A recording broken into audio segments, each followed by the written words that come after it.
Vincile. Is that Tyler's real name?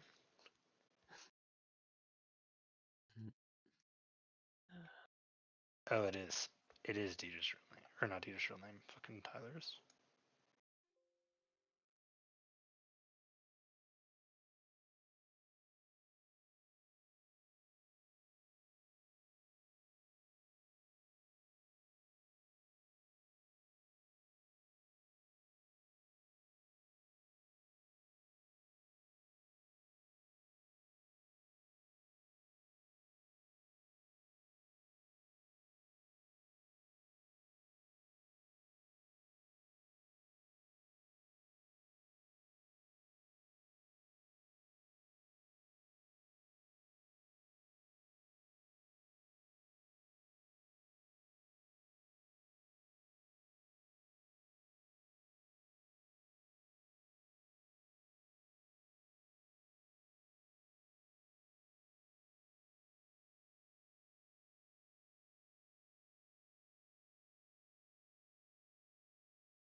Hello, everybody, and welcome to UNM Esports. I'm Dieter Elegant Cabbage Hambicki. Joining me on the cast will be Dakota I Drink Bathwater Emberlin. He's currently muted. We'll get him back in a second. Uh, oh, My bad. it's fine. We will be casting day 2 of the Shadow Isles Cup of Clash. This is a Riot organized and Riot sponsored kind of in client tournament that happens give or take once a month. For those of you who don't know, here's a quick little infographic of what it is. Each clash is a 8-team format. Every team plays 3 games. Doesn't matter if you lose the first one, lose the second one, you always play 3 games. Interestingly enough, the prize format is structured so that you actually get the most prizes if you win the first one and then lose 2 more.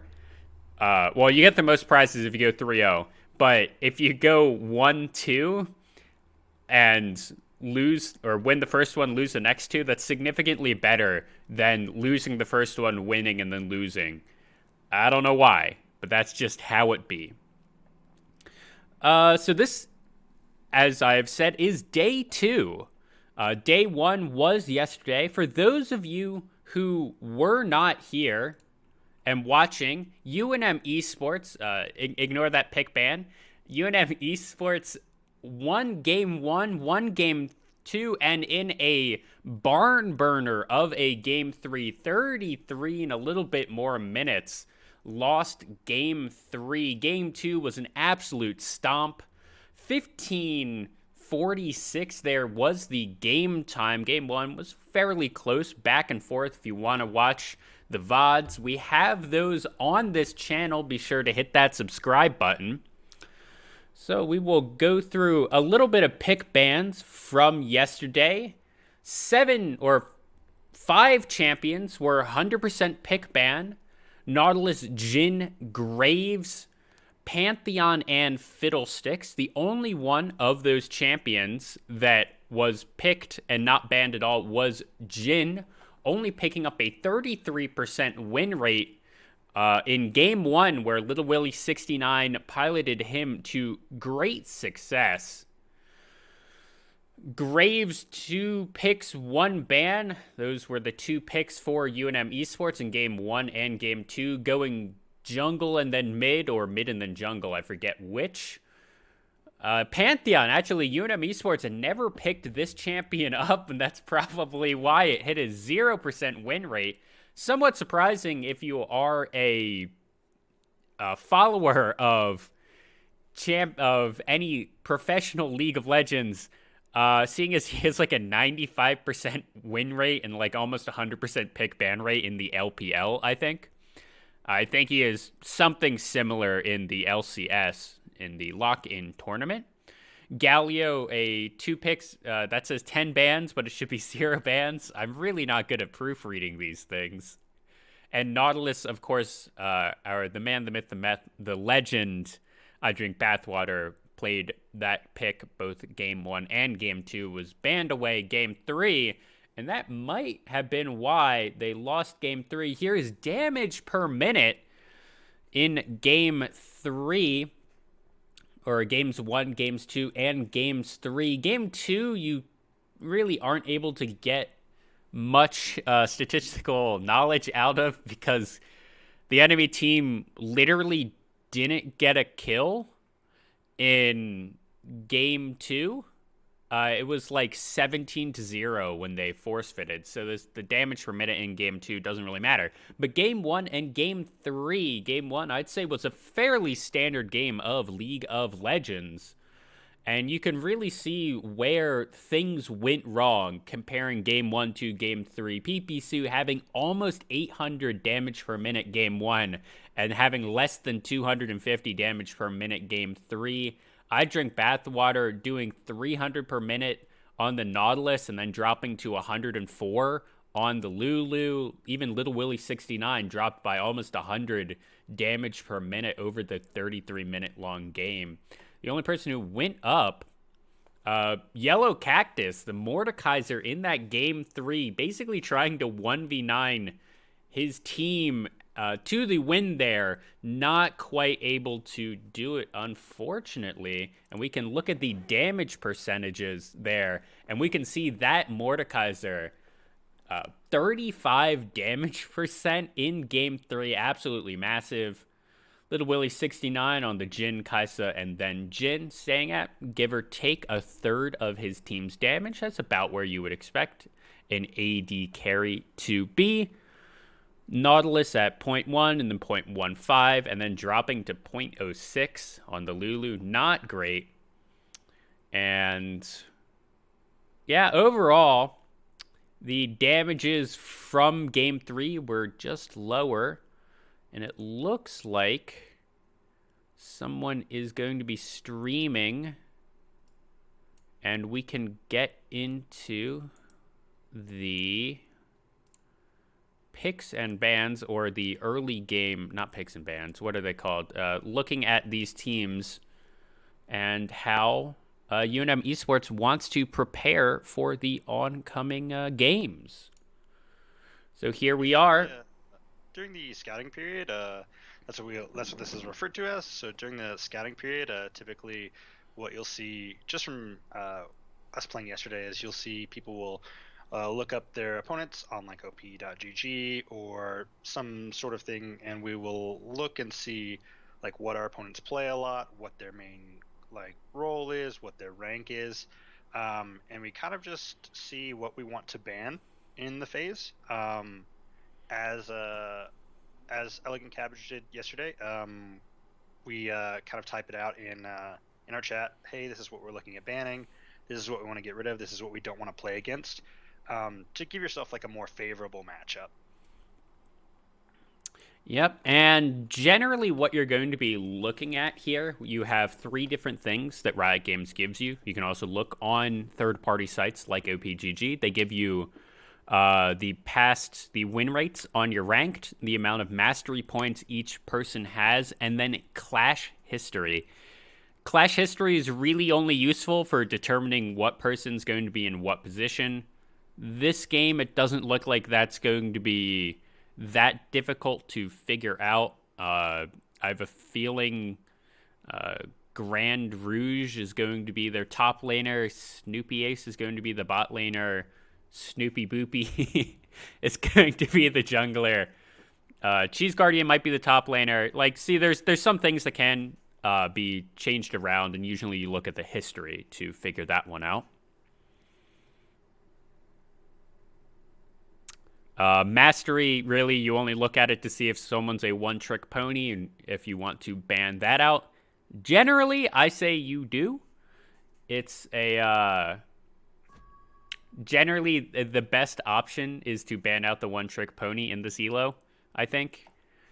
Just because they're generally significantly worse on anything else. I think that like one thing that teams like don't really think too much about, and something that we were thinking about yesterday in our comps was, and you actually see in game 3 is like, whenever a player is uncomfortable, whenever they're playing something that they're not like firmly confident on, they play extraordinarily different, right? Like even in, for instance, like my 2 Nautilus games that we saw yesterday, was like a drastic difference between that and like the Lulu game that we'd see.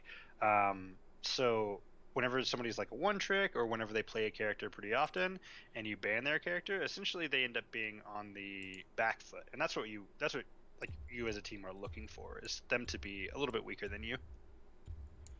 Yep. And we will be entering Champion Select momentarily. We're going to be watching it from the Didicus, it looks like, from his point of view. We will see here probably a Heimerdinger ban. I'm willing to put money on it. A Heimerdinger ban is almost imminent. Yep, I would imagine Heimerdinger, Fiddlesticks, and Ramus are going to be on there.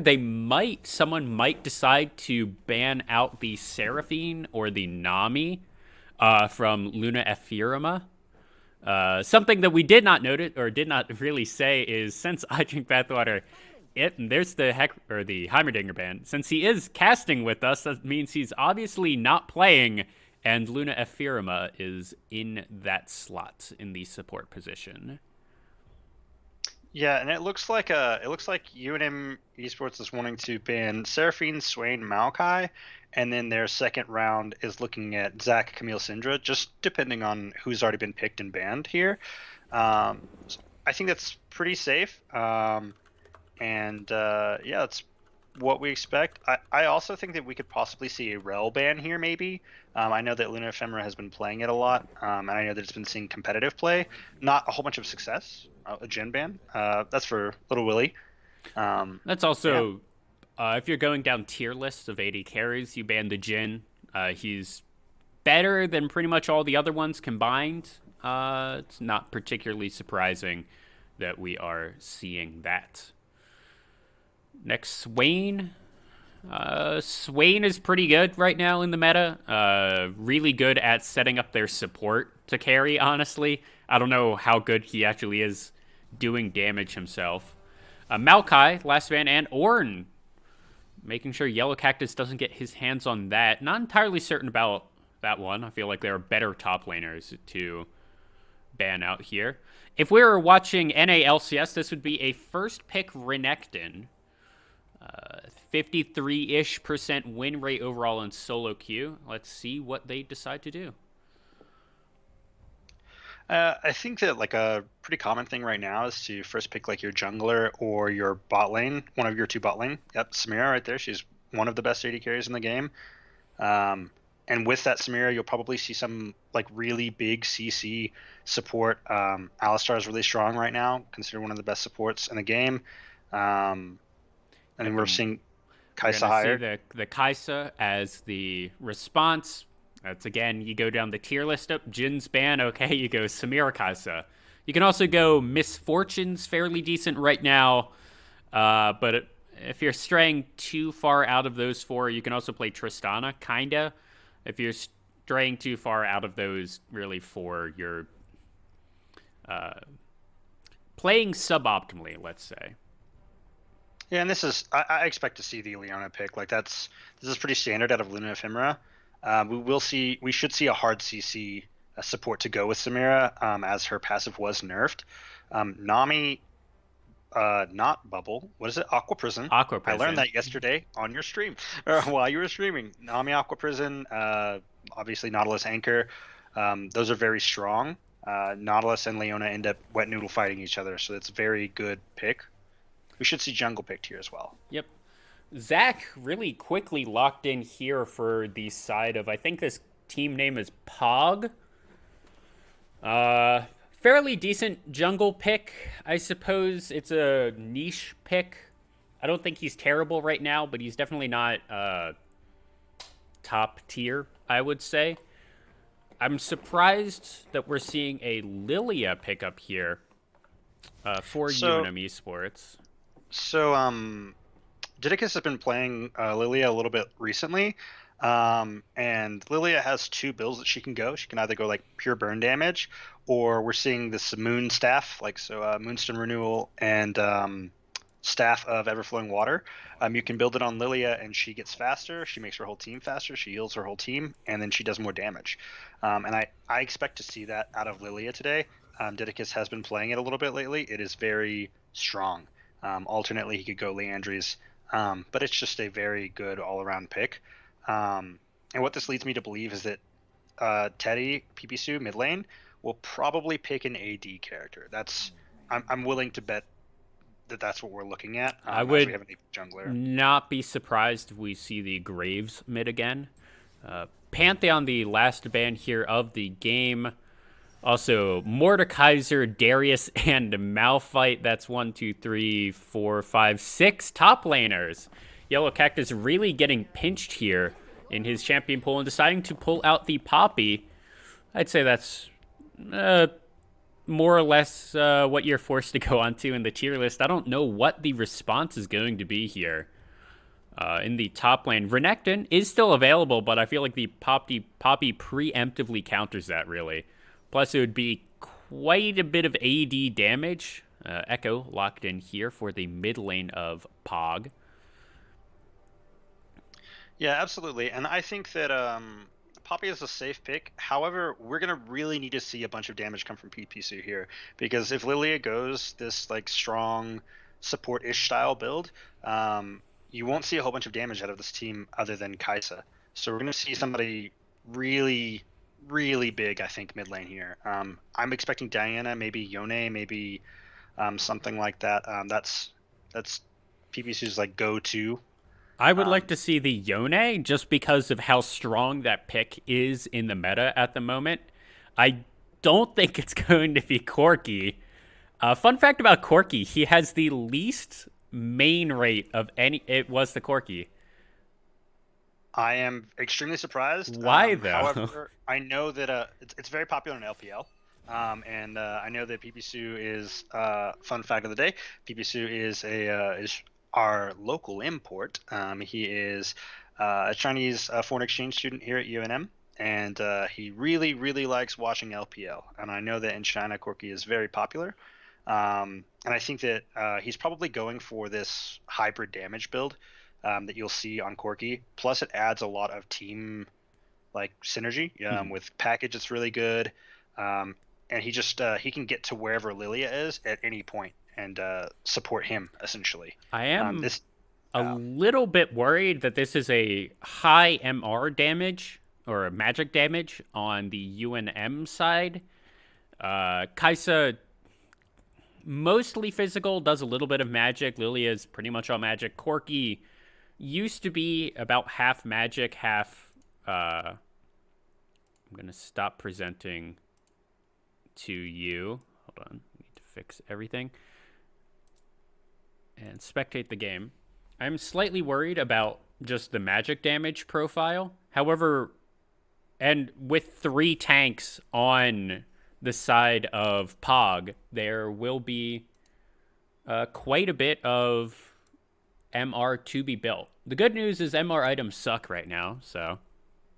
That and I think that the big difficulty that I see right here is the same thing that I saw with our third game yesterday is where does the damage come from, right? Like this team, this UNM team needs to win relatively quickly because their only front liner is Luna Firma on the Leona, and Leona doesn't really stop Samira. Leona doesn't stop Echo, who has 2 lives. The damage is extremely low on the UNM side, and we all know it's a tank meta right now. So I really expect to see this damage being output from Zach and obviously Garen. I really am kind of nervous, but we'll have to see. Yeah, I am. Now that I'm actually looking at the comps a little bit more, I really like the Poppy pickup. I think they had already locked in Nautilus, Samira, and Zac at that time, and Poppy is really good into all 3 of those champions. Plus, I want to say she can stop the Echo ult, but she can definitely stop the Echo dash. So Poppy, a really good champion into 4 of the enemy team. Unfortunately, he is not going to be playing into any one of those 4. He's going to be playing into the Garen. Yeah, so he can't stop the Echo ulti, but he can definitely stop the dash, and as well as the second part of the second part of the dash is not a flash as it looks like. It's actually also a dash. So he can stop both sets of that. So Cactus is going to be like very good. This team is really going to depend on like the disruption of Poppy to essentially run interference and kind of stand in the way. The unfortunate side is that if Poppy builds pure damage or pure tank, she does nothing other than stand there as an HP like sponge, I guess, like as a damage sponge. Versus like if she builds any damage, then she sacrifices her survivability and dies, right? So you have this kind of weird, awkward pick that doesn't have like a whole bunch of scaling if you go the wrong route. However, she does put a damper on Samira's day, and that's what we like to see because Samira is too good. She's just too good. Yep, and we are getting currently a black screen with a little loading sign, and here we are, and it is Pog versus UNM B Sports. It's actually P-Pop Pog. Peepo Pog? Peepo Pog. Yeah, People Pog. Versus UNM it's a Twitch. B Sports. Yeah. Anything interesting? Mastery locked Lilia. You love to see it.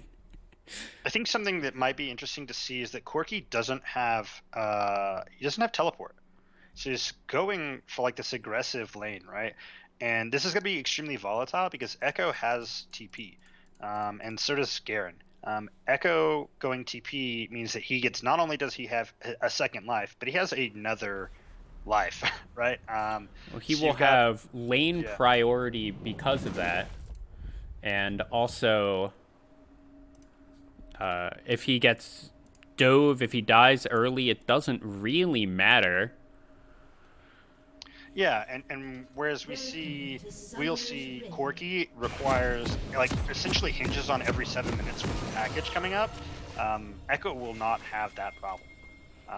So we'll see here if they stack. As we did yesterday, we'll see if UNM Esports stacks.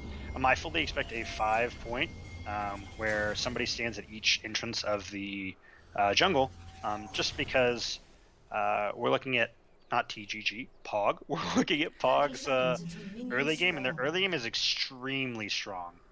Yeah, this is, here's a 5-man stack. It looks like that's what's going. The interesting thing that would like to point out is we see 3 wards coming down from the side of UNM Esports. The first one is going to spot this 5-man right here. Hold on, I need to turn this game sound down. It is quite loud. That's probably a little bit better. And here, and we're actually seeing Yellow Cactus going in, seeing those 5-man. He already, he did not put his ward down. God. They did something weird with the scoreboard recently, and now you need to fix it every game. There we go. Yes. So we see Poppy go in just to kind of see if all 5 were there, or if the I guess if the Garen was going to head that direction. I don't exactly know what the purpose of that was, but I mean, they saw all 5 members already on the ward in the river. The big thing I would say about the wards, all 3 of them being placed in the river, is they're going to all expire in the next 30-ish seconds, and there won't be any wards available for UNM Esports for probably 90 seconds. I don't know the exact ward timers early game, especially since it changes. Yeah, so what we're going to see is that Zach, so we already see it right now. If Zach wanted to go bot lane, he could do so, because bot lane has no wards at all. So bot lane is extremely unsafe, and they're playing extremely aggressive right now, which is really not what you'd want to do if you don't have any wards. But I think they're banking on the fact that Zach shouldn't be ganking at level 2. That's really weird pathing. Yeah, that would be really weird pathing. The interesting thing that I'm seeing about the Corki in this very early game is he sort of has the push. You would expect this CS is almost completely even, and that's not at all what you would expect from a melee into a ranged matchup here, level 1. I suppose because he doesn't have any ward coverage either. He doesn't want to get ganked by the Zac if he doesn't have the Valkyrie already, but he has Flash, he has Ignite. So what we're seeing right now is Corki has Tear of the Goddess, right? So he wants to push and get as much damage as he can onto the Echo. Like the CS is great. The damage and the scaling will be really good, as well as he wants to get priority for the Lilia to get Scuttle Crab bot side safely, and then possibly go to gank. That's what I expect to see, as Lilia did start top side and has a fast. Yeah, it looks like Lilia is actually completely finishing her clear up all the way and going over to the bot lane Scuttle Crab. Deciding to go for that, knowing that Zac will be top side, trading sides of the map. And what will be interesting is, although the blue team just warded down there in the bot lane, if she goes in for something else, Mid lane is pushing. Lily is looking for something. Zac going in on top. Yellow Cactus. Really good W there. Steadfast Presence, I think is the name of that ability. Stopping the Zac from doing anything. Really makes me wonder why the Zac decided to try to gank the Poppy first. Also, yeah, definitely. And also something to note too is that you can see that Lilia's already 2 camps ahead of the Zac and is already ganking bot lane. Like this Lilia is clearing so fast, and Zac essentially got nothing out of it. Right. Luna Firma going in Grand Rogue. No one is going to body block. We're getting a little bit of frozen League of Legends here. Lilia actually getting picked off, needs to flash, and the heal coming down from Little Willie 69. My league just kind of bugged out a little bit, so let me go back to a little bit of a frozen screen there. So we should be back to, and alright, why are we freezing so much? We're going to try using less GPU power right here. And we should be good there. Yellow Cactus going into very aggressive trades here with Cheese Guardian 3.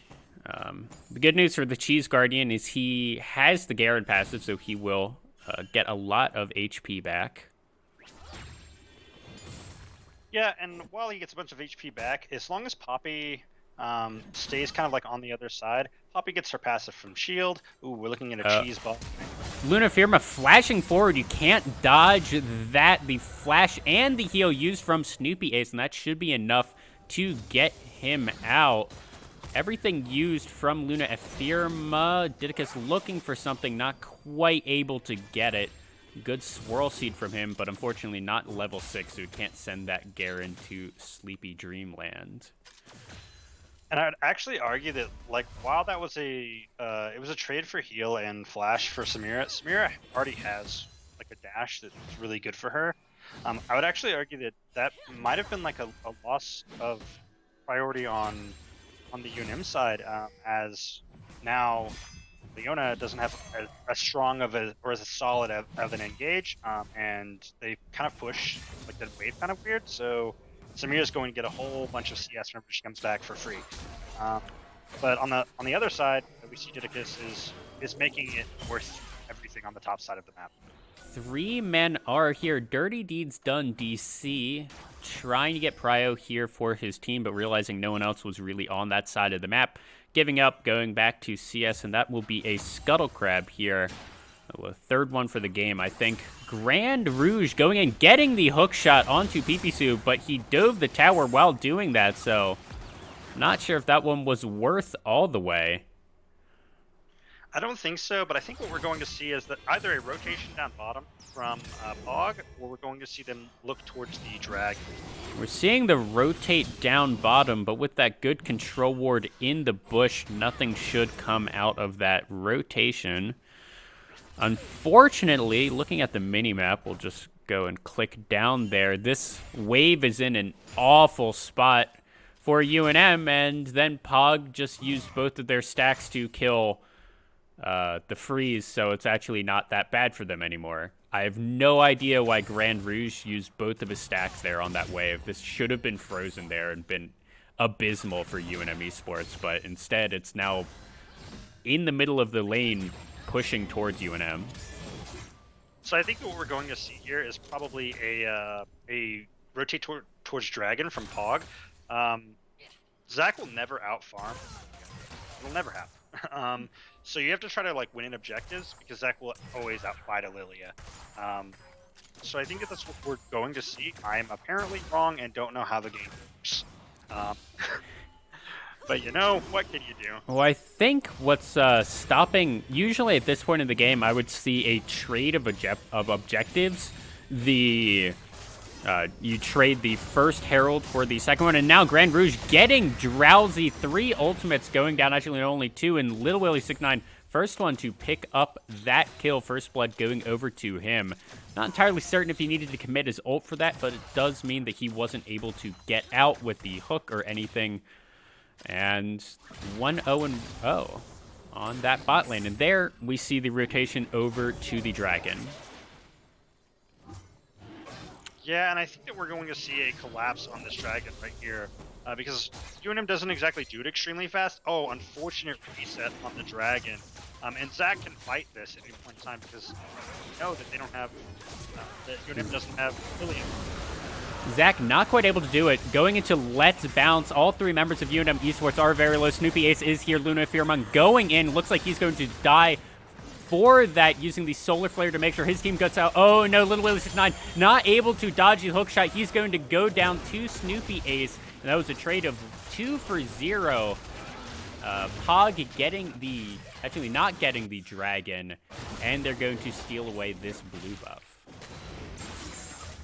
Yeah, so I think that was a good trade on UNM Esports side, just because it's a Mountain Drake, right? And they've got 3 tanks. You don't want to see Mountain Drake on 3 tanks, even if it's only 1 stack. It gets really dicey whenever tanks get more tank stats for free. Yeah, unfortunately for UNM Esports, Yellow Cactus using the ult, trying to get a little bit of damage here onto Cheese Guardian 3. It's a lot committed for just going back to farm. Not entirely certain about that. And that is a fairly large cooldown. If the Zac tries to gank again, Yellow Cactus won't be able to knock anyone away. If further, Yellow Cactus gave up a bunch of farm for free under the turret, he could have taken those extra 7 CS. 15 CS is a kill, right? But I think what we're seeing is a lot of pressure getting put towards top side so that Lydia can get Rift Herald for free. Yep, and it looks like they're going to be doing that. Also, a pretty bad reset, I would say, for Pog. Both Zac and Echo were resetting at the same time. So this should be a free Rift Herald going into the pockets of UNM Esports. Yellow Cactus basically just used his teleport to get back to lane, and he's already out of mana. PPSU also having the package there. They really wanted to fight over that objective, but Pog smartly just gave it up. I'm not even sure if they knew it was happening, honestly.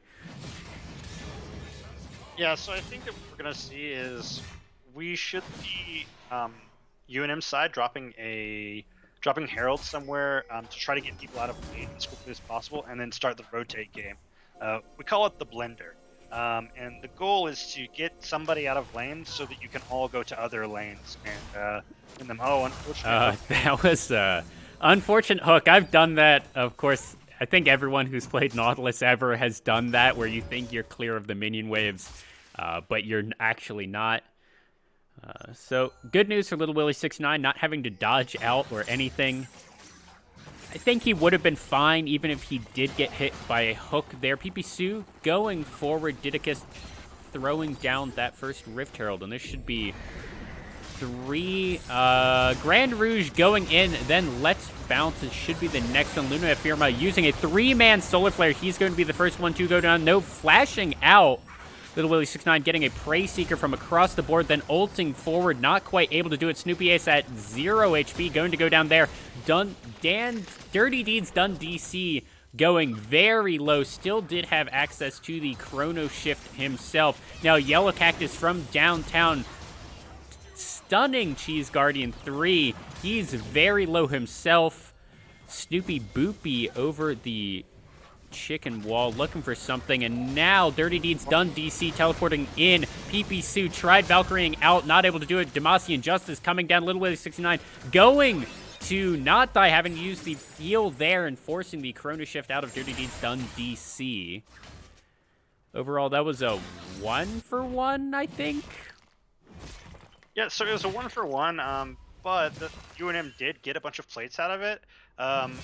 And we saw like the strength of UNM's rotations, right? We see that Yellow Cactus knows what his goal is to do, is to disrupt. So he came down, disrupted Cheese Guardian. He came down from the mountain, he did what he was supposed to do. So I think that's really good. Also, he didn't blow flash or anything like that. Garen did. I think all in all, that actually is a win on the UNM side. UNM 2 flashes to, it looks like, the 2 flashes from Pog. Pretty much an even game state here. Little under 14 minutes into the game, 3 kills to 2. 300 gold lead. That's not that big of a deal here for Pog. Gold leads, in my mind, and I'd actually like your opinion on this one. Gold leads don't really start mattering unless it's a few thousand on one specific person. PPSU getting knocked up, the depth charge going down, Drowsy coming down as well. That was a flash out from Grand Rouge. He should be going down, but no, the passive able to save his life. Yeah, absolutely, and I think because we know how much HP the UNM jungler has, Didicus has, that we will see a fight around the dragon side. I think that we'll see. To go back to your point with this gold, yeah, I actually don't think this matters at all. This gold bleed is irrelevant until it's on one person. Or even at a couple, like I'm gonna say 2,000 or 3,000 gold of a lead, that doesn't start mattering if it's spread out among 5 people. That can be somewhat of an item lead, but also you need to think about when was the last reset, because this gold lead is how much gold each member has total, and someone might be sitting on 1,000 gold right now, so there might be down. Exactly, and I would go so far as to say that sometimes I would trade 1,000 gold lead for like a dragon. Luna Firma getting knocked up. There was the Samira, and now Snoopy Boopy having to flash out of that solar flare. Didicus is here. Didn't get anything with the Swirl Seed. He also does not have the ult, but Grand Rouge now going to go in. Little Willie 69 going to get stunned up by that Echo. He's going to go down. Luna Firma now in the backside 1v3. Snoopy Ace going to pick him up. Swirl Seed going down, but not much is going to be picked up there. And that should be second dragon going into the hands of Pog. And I think this is a result of just maybe a miscommunication or even a little bit of greed. We're seeing Poppy DP down, so I think we're going to see a re-engage here. Dirty Deeds done DC did just have to use the Chrono Shift there. Didicus is pulling the ultimate down, able to get 2 people on that already. Nautilus is going to go down. The shutdown also coming down for the Echo, and now stunned into a wall. Yellow Cactus not having the steadfast presence. You can actually stop the Zac E no matter where he is jumping. Like if he's right on top of you in that steadfast presence, you can actually stop it. And yeah, what we're seeing here is a priority for UNM dragons. They are stacking dragons. Assuming that they get the next one, they essentially get to force a fight. However, unfortunately, no one wants to see Cloud Dragon be a thing. Cloud Dragon is really. Yeah, unfortunately for UNM, this is going to be a clown map. As much as people like to meme on it right when it came out, I think Cloud Dragon is actually not as bad as it once was. It's still quite a bit of utility. It's, of course, not as good as an Ocean Soul or anything like that, but it's still a pretty significant win con in and of itself. It's just more like auras. It's a little bit less flashy. Sure, absolutely. I think more importantly than the dragon itself, for the side of UNM at least, is that you have these giant swirls of speed, right? So this Garen who runs really quick, Luna Ephemera, who's a little bit slower, is able to run, escape for free. I think you're going to see UNM want to fight towards these jungle things, these jungle swirls, due to Lilia being a fast champion, due to Isa being a fast champion. Yeah, that's what you're going to want to see. Free movement. Luna Firma trying his hardest to clear out all of these wards in his jungle. Not quite able to do it. PPSU did a fairly decent job in this lane, getting a lot of roams, 2-1 and 2. But he is down about 8 CS. Looks like the second Rift Herald is going to go to Pog. It's about what you would expect. UNM not even looking to, I'm not even sure if they know this is happening, but not looking to contest. Echo was there to defend against the contest, so I really don't think that was particularly necessary. So I think the goal here is for Pog wants to use this Rift Herald as a power play, and obviously the first Rift Herald is back. The quicker you get it, it's 15 minutes you get extra plate gold, which is you get free 360 gold given directly to one person or spread out over the team, which is fantastic. So second, Rift Herald is significantly less valuable. However, with a team that's super tanky and you can't force out of lane, I think that we will see this second Herald used as a way to force the fight, or as a way to force attention elsewhere while they fight in another. Of course, second Herald not as good because platings will have already fallen, but you can also use it to push down towers. Just because of how much damage it does to towers makes it useful in that way. You're not going to get as much gold, but you're going to get quite a bit of map pressure with the second Herald, even with just one charge. I have to imagine it'll be used here in the mid lane to get that mid lane tier 1 if they just summon it up with a little bit of prep work. That tower will be gone, and then the entire top side of the map for Pog is going to be so much easier to ward up and give whoever they decide to send to that top lane a little bit more safety. And it looks like they're not even going to need to use that. Little bit bad rotations, bad backing, 3 people in the base, and that was just that turret given up for free. Yeah, we'll definitely say UNM's actions right here were a little sus, you might say. But I think that all in all, that tier 1 tower is not as big as see the Pog's tier 1 tower is also extremely weak. I mean, we're gonna see a rotation. Yeah. The other interesting thing is there's a Samira free farming basically in the bot lane, and these lane assignments for UNM are not great. Looks like the bot lane is going to be sent back to the bot lane. I suppose that makes sense to defend against that last turret, especially with the third dragon of the game starting up in, or spawning in 3 seconds. Yellow Cactus should have his teleport by that point. Garen not having a teleport up by that time means he needs to head that way himself. And because of that, Yellow Cactus will be able to get 1 turret up there in the top lane and maybe a little bit of damage on the next one. It depends on how elongated this dragon take is. Yeah, so I think we're probably going to see is Yellow Cactus try to like run down. Use the TNT. He's actually standing in the fountain, teleporting now, trying to get that Home Guard's burst. A lot of move speed there. Swirl Seed going in. Snoopy Ace now kind of caught unaware, and now that was a let's bounce into 1. Stunned up. Snoopy Boopy going down. Drowsy hitting 2. That's a dead into Cell Division. Zach, Gouge, Rogue, also Grand Rouge going down. Next on the chopping block is Snoopy Ace. He was finally going down. PP Sue traded somewhere in that fight. Yellow Cactus also went down. Cheese Guardian 3 is in the fight. Swirl Seed hitting. Dirty Deeds done DC. Dirty Deeds done CC going in, but getting splashed on or stunned up by Luna Ephirima, and he might die for it, and he does. That is an ace for UNM Esports. Just barely able to get that with Grand Rouge respawning right then. Yeah, Esports definitely played that fight beautifully. It looked really bad at the start. UNM played that fight extremely easily. They got it back. Little Willie staying alive despite Garen flashing in on him in an attempt to murder him. And the side of Fog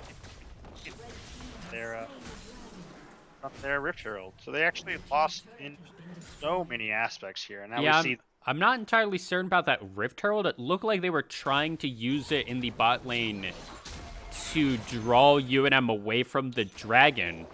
But by the time they popped it to try and do that, Samira was already running for her life away from UNM Esports. UNM was already off the dragon, moving as a full 5-man unit down to the bot lane. Yeah, absolutely. And what we see is the game gets blown up, and we see over 1,000 gold lead on the UNM side. Oh no, Grand Rogue, you're probably dead here. 3 men going in. He has to use flash, and I don't think all that much was actually used there. Dirty Deeds done DC, having to use the Chrono Shift out. Little Willie 6'9" going in, able to get that kill. Snoopy Boopy going in as well. Yellow Cactus using Steadfast Fast Presence. Little move speed to try and get ahead there. 4v3 on the map. UNM looking to bait out this Baron. Grand Rogue going in. That's a huge... let's bounce by Snoopy Boopy Didicus going golden. Snoopy Ace going and got the S. He's life-stealing so much Luna Firma, trying to get that Yellow Cactus, going to get the kill onto Snoopy Boopy. Luna Firma going down. That's a double kill. Now Didicus is going to die. Choose Cheese Garden. A huge shutdown for him. PP Sue and Yellow Cactus should be able to get Cheese Guardian 3. He is an alcove gamer, and all that really means is he's going to die. I've never seen someone go into the alcoves and not just die, frankly. Oh, Dirty no, Deeds done. DC is back, but in the 2v1, I don't think he wants it. Steadfast Presence going forward, getting the stun into the wall. Very low mana on on Yellow Cactus. Dirty Deeds done. DC, no Chrono Shift. Actually, scratch that. He just got it back. It must have been. And he's going to die. PP Sue able to pick that one up. Yeah, and in a series of unfortunate events, it looks like they're not Pogging anymore, guys. They are making a bunch of misplays. They're taking fights that they shouldn't take, and, UNM Esports is just singing it to the man and telling him, we don't play your game, you play our game. I mean, that was such a good fight at the beginning. Grand Rogue getting... I feel like we've already seen this before. Wait a minute, I've seen this. Yeah.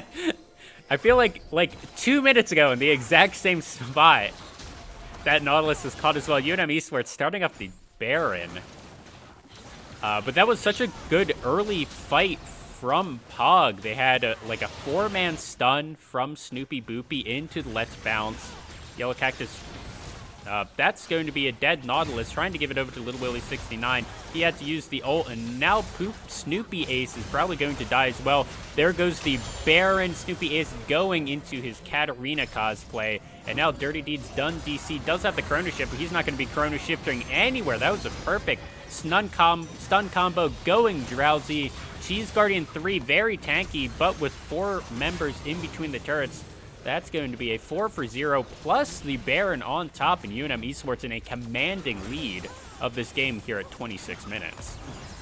Yeah, and I think that what we'll see here is, I think we'll see UNM Esports push, take a few towers here, and we'll see either a split out, or we'll see them look towards this dragon for soul, just to kind of, crush it, bury it down. There's not a whole bunch that this opponent team can do, especially since UNM Esports now has free reign of all bot. They can put wards wherever they need to do it. They really push wherever they want. There's not a whole bunch that Pog can do other than, I guess, pray for a miracle, essentially, and that's what they're going to be looking for. Well, the good news for Pog is the Samira does have 2 items completed. I don't know if she just picked up that collector. Lich Bane completed here on Echo. That's going to be a lot of damage. And 2 items completed for both Garen and Zach. They're going to be fairly sufficiently tanky for these fights. The only one in the game who doesn't have 2 items actually looks like it's Nautilus. Oh no, Luna Firma. I'm not even sure why you were trying to put that ward down. You're actually a lot tankier than I thought. He's going to be fine. I guess that's the Leona W. It's Solar something. God, all of Leona's abilities are so hard to remember. And it looks like the fight going in, PP Sue using the Valkyrie. Solar Flare going down onto 3. Little Willie 69 getting knocked up on the other side of the fight. I don't know why directed camera is showing the Zac getting killed. Yellow Cactus picking up 1. No, that was PP Sue actually able to get a Cheese Guardian, calling down Jamasi and Justin, but he's not able to get it. Didicus on the top side of the fight, going golden, and he's going to be picked up by Dirty Deeds done. DC, a 3-for-1 overall, but that's going to be so. Yellow Cactus trying to chase down the 2 remaining members of Pog, but while that happens, it's going to be Soul. Oh no, that's a dead Echo, I think. Steadfast Presence giving enough of a move speed burst. 1 more auto attack should do it, and that's a rampaging Poppy. 4-1 and 14. That has to be somewhere around like 80% kill participation for that Poppy. Yeah, it's a big deal whenever your top laner has more kill participation than your bot lane does, and a lot of your kills are bot lane. It's really good like we were saying before, is like Poppy is here to disrupt, and like Echo couldn't do anything. Echo can't run, he can't help. Neither can Zach. Like Yellow Cactus is doing a fantastic job of running interference. Yeah, and I don't know my top lane matchups. There's a running joke in my friend's server that all top lane matchups are skill matchups. But I actually have no idea. I'm pretty sure that Garen wins against Poppy. Or it should have been the counter matchup. Grand Rogue, you're just dead here.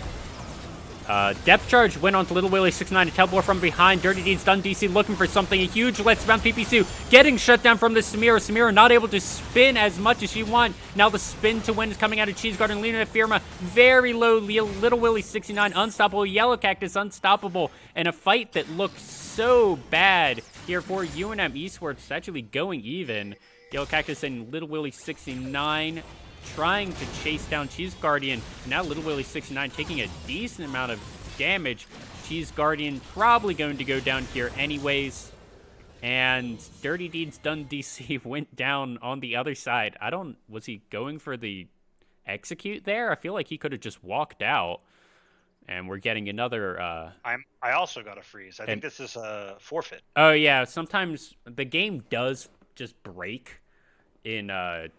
when someone force fits, and I don't have the chat open, so let's look at chat. Yeah, it looks like it's forfeited. I'm going to say that's a forfeit, so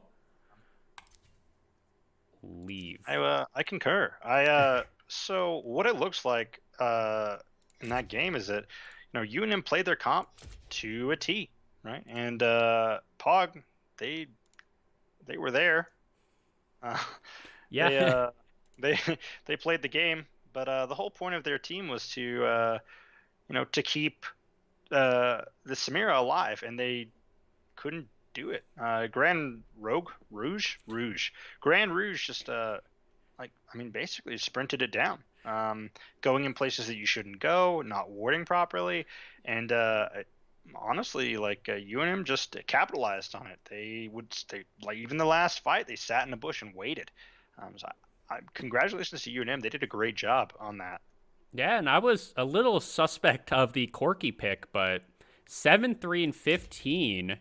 Let's look at the damages. Doing the most damage in the game by quite a lot, honestly. But looking at these damages, that's all 4 carries of UNM Esports did more damage than the best carry here for Pog. You love to see it if you are a UNM Esports fan.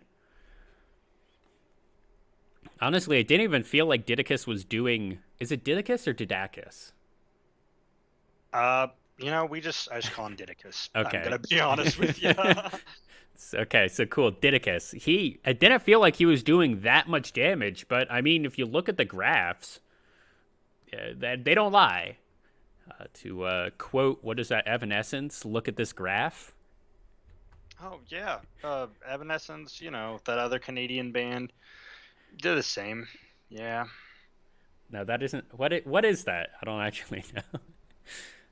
I believe it's Nickelback. Close enough. Look at this photograph. Yeah. Just look at this graph. Vision score. Luna Firma. Top of the game, of course. Gold earned. Actually, the gold was a lot closer than the damage, which is surprising.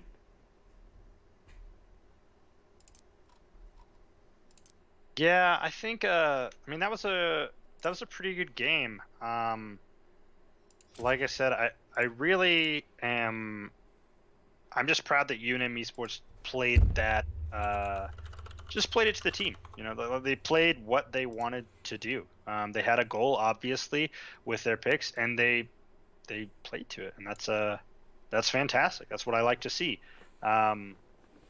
We'll see how the next game goes. I'm really interested to see that as well. Yeah.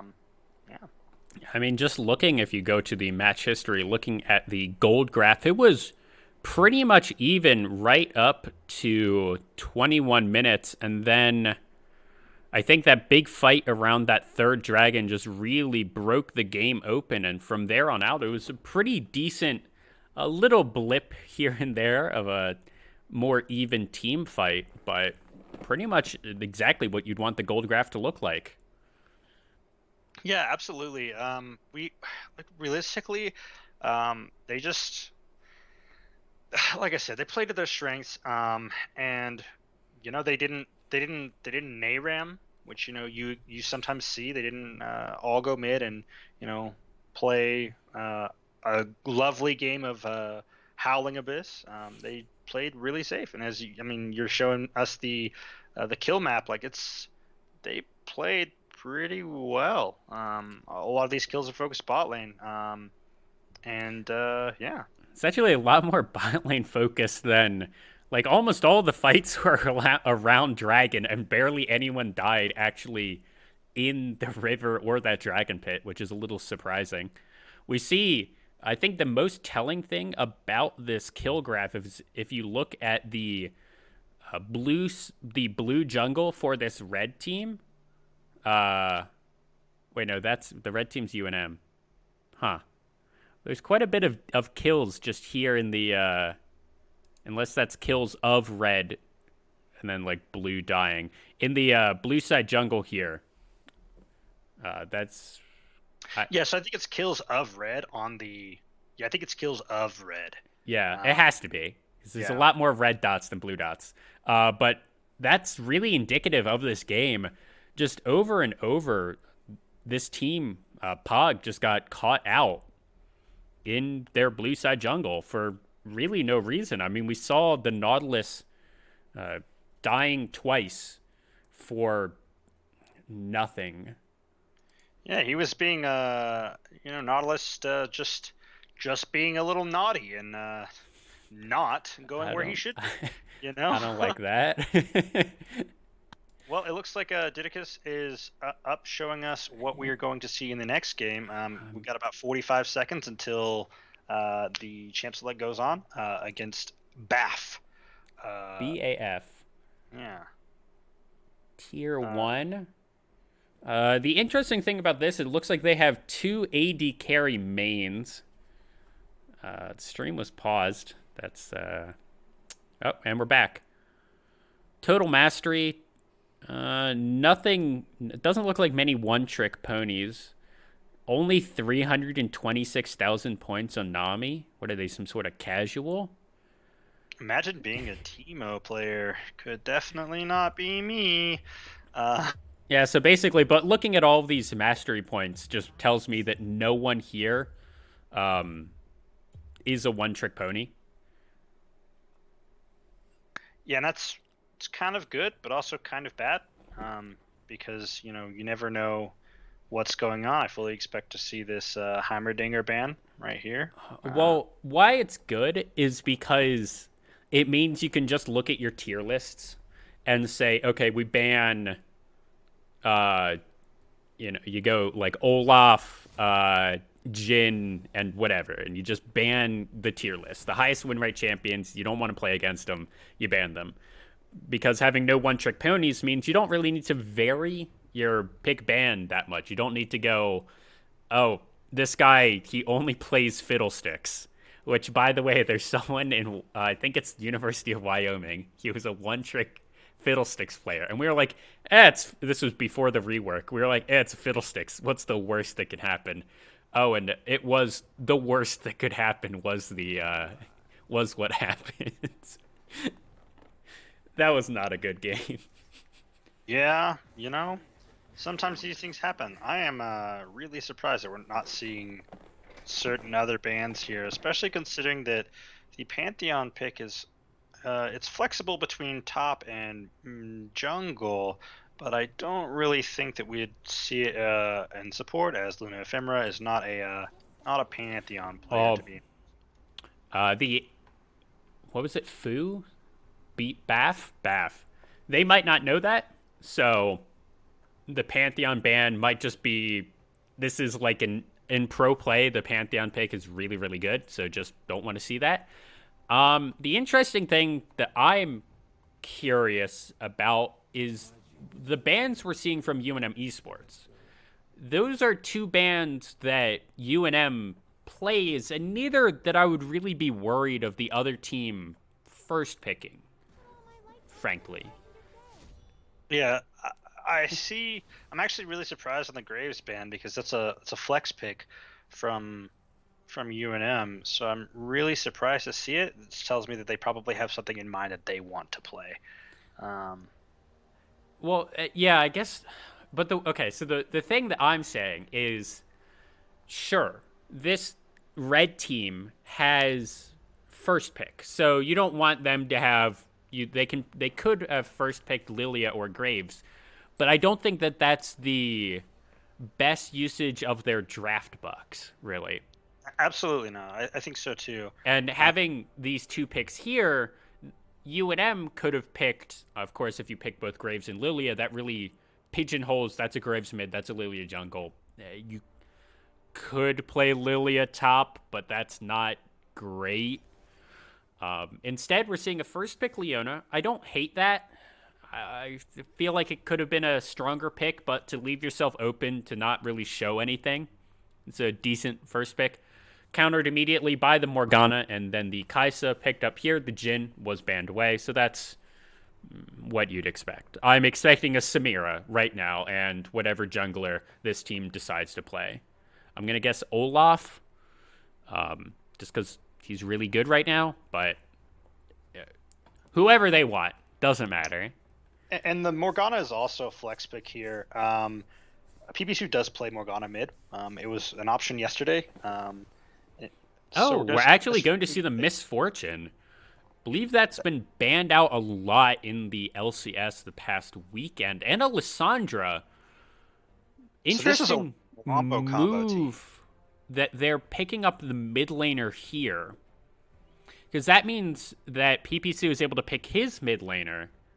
And then the jungle pool is going to be pinched. Looks like it might be the Heimerdinger. We'll see the Heimerdinger coming out. Do you know Heimerdinger matchups? I do, and Heimerdinger wins in the push matchup, but Heimerdinger loses in the team fight matchup. In my opinion, right now, these like this looks about even. This like both teams have their advantages. It almost looks like the whoever gets who first, right? Mm-hmm. Leona Misfortune. Well, it's always going to be. Lissandra. It's going to be skill check of can Luna Ephirma Black Shield the Leona Absolutely, in time. and can the opponent dodge a Q? You know, Yep. it's one of those things. The interesting thing that I am kind of curious about is Misfortune is considered one of the stronger picks against Kai'Sa. Misfortune and surprisingly Aphelios are very strong against Kai'Sa. So we're gonna have to see because Black Shield is a really long cooldown early game. I expect bot lane to go in Bath's direction, but I expect mid lane to go in UNM's direction by far. And then we see the Olaf and the Darius banned here by UNM Esports, and Hecarim and Master Yi banned by BAF. That mostly tells me that they have no idea what UNM plays, and they're just kind of banning what's good. Which, fair, I'd say. Sejuani, the hover here, I don't think that's what's going to happen. Although earlier today, I did play 2 different games of Sejuani. She's decently strong, and with the resurgence of Renekton top, which is still available, I'm actually really want to see a Sejuani Renekton pickup here and really just blast the top lane, honestly. Because the Renekton combined with the Sejuani E, the Permafrost, I think is what it's called, it's so much damage. It's so annoying. We're seeing the Fiora hovered here. Elise and Aatrox were the things that rounded out BAF. I'm not really impressed by the Elise pick. I think that there are many other characters that do exactly what Elise does, but better. And they last longer in the game. Elise post like level 15, she does nothing. I she, more or less disagree. I think Elise is incredibly strong right now.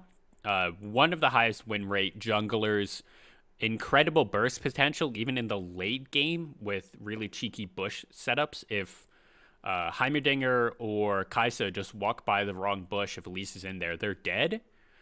It, however, is one more thing that Morgana can Black Shield, that cocoon from the Elise. The Sure. Aatrox, I there are two things that this Aatrox could be. The first one, and what I think it is a pick away from Yellow Cactus. And the other thing is this guy could have just legitimately picked Aatrox. But I have a feeling that it was probably the pick away from Yellow Cactus. And if that's the case, I'm a little more sus at how good they're going to be at it. Where are they? I see you, UNM. Where? Here they are. Yeah, so I think Spectate game. so for the person in chat, they are best of ones. That's just kind of how that works. I think I don't know. Like I don't really like the opponent's draft at all. Actually, I think that like while Elise is really great in like solo queue or whatever, I think that we don't see her because people like Talia,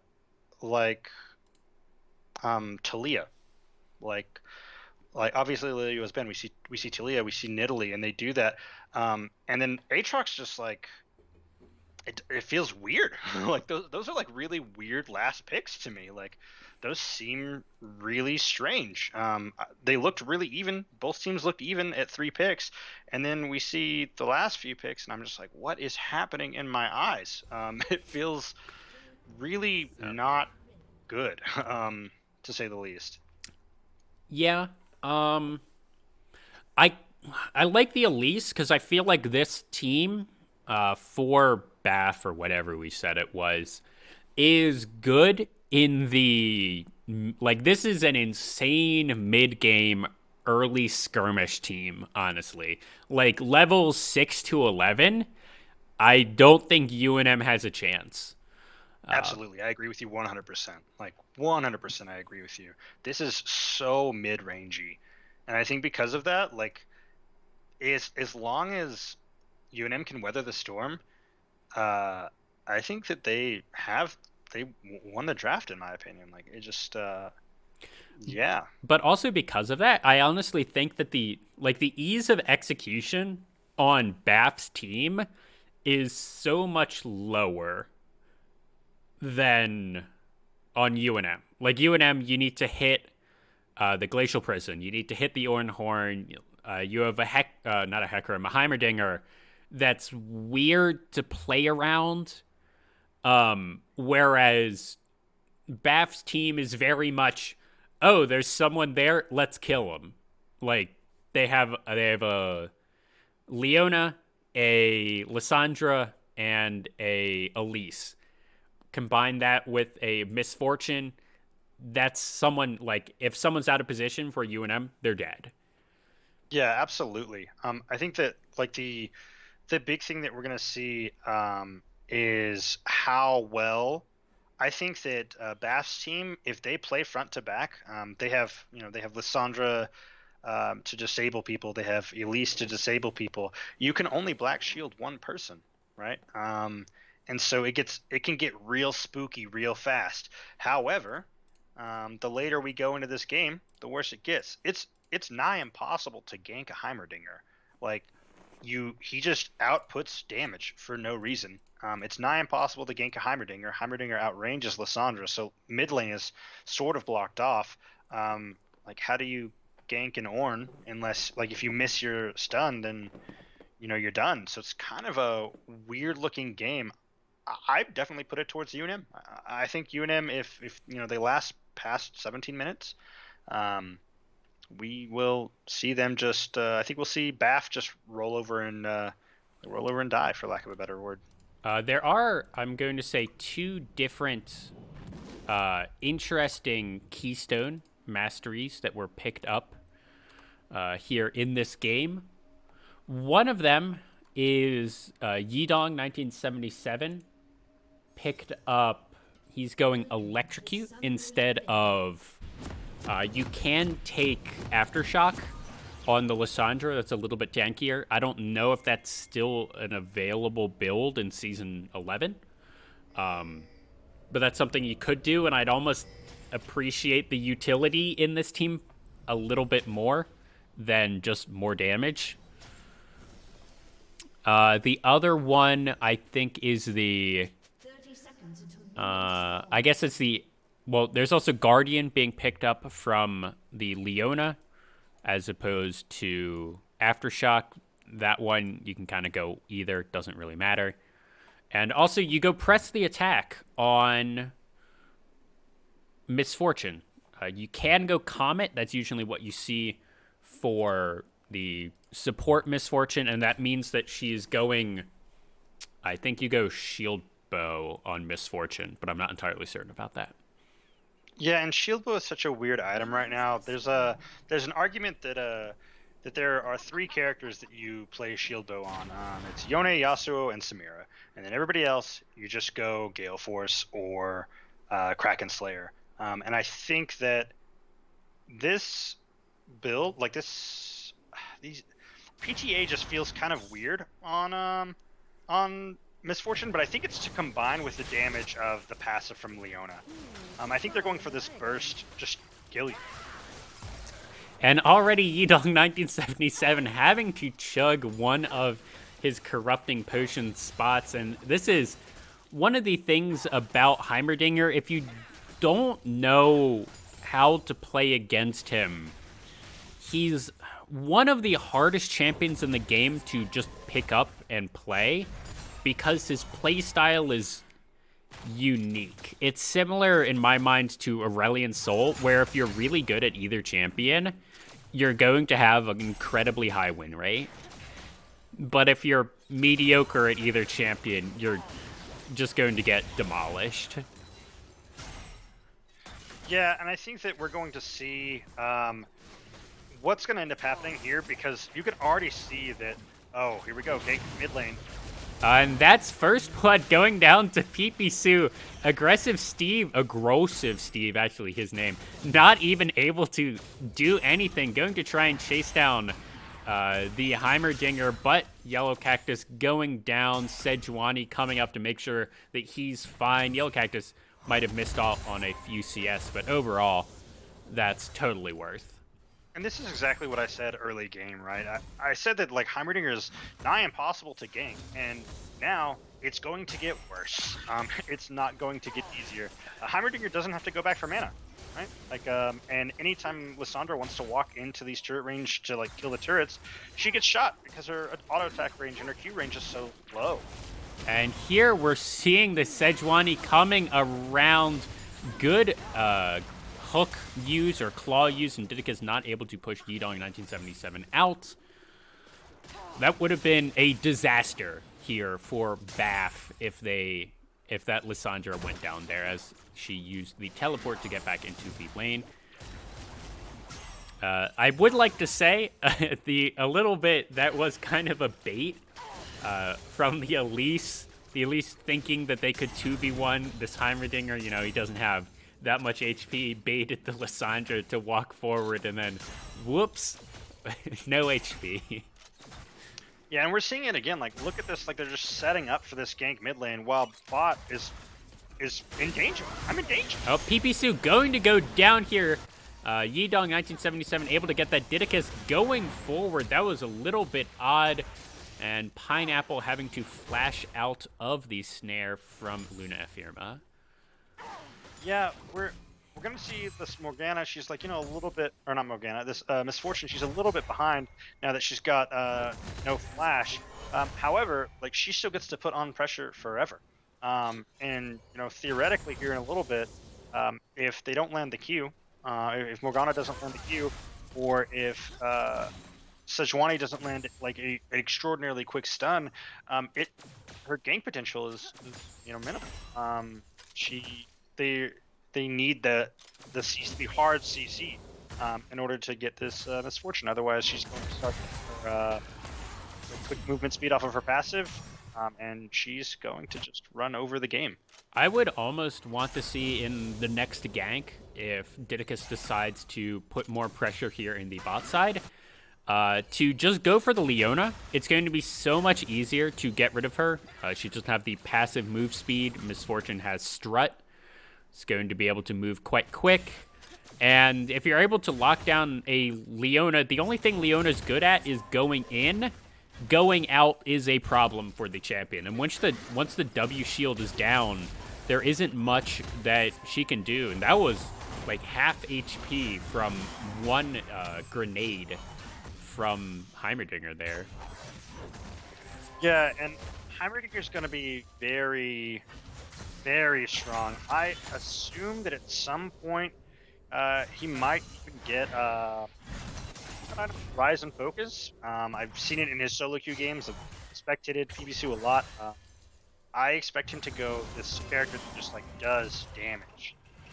Okay, Didicus coming in. Ornhorn going down. Berserker Alice did pick up his ult, but he's going to die. Yellow Cactus somehow was the one that was able to get that. Aggressive Steve going in, and PPSU not able to move.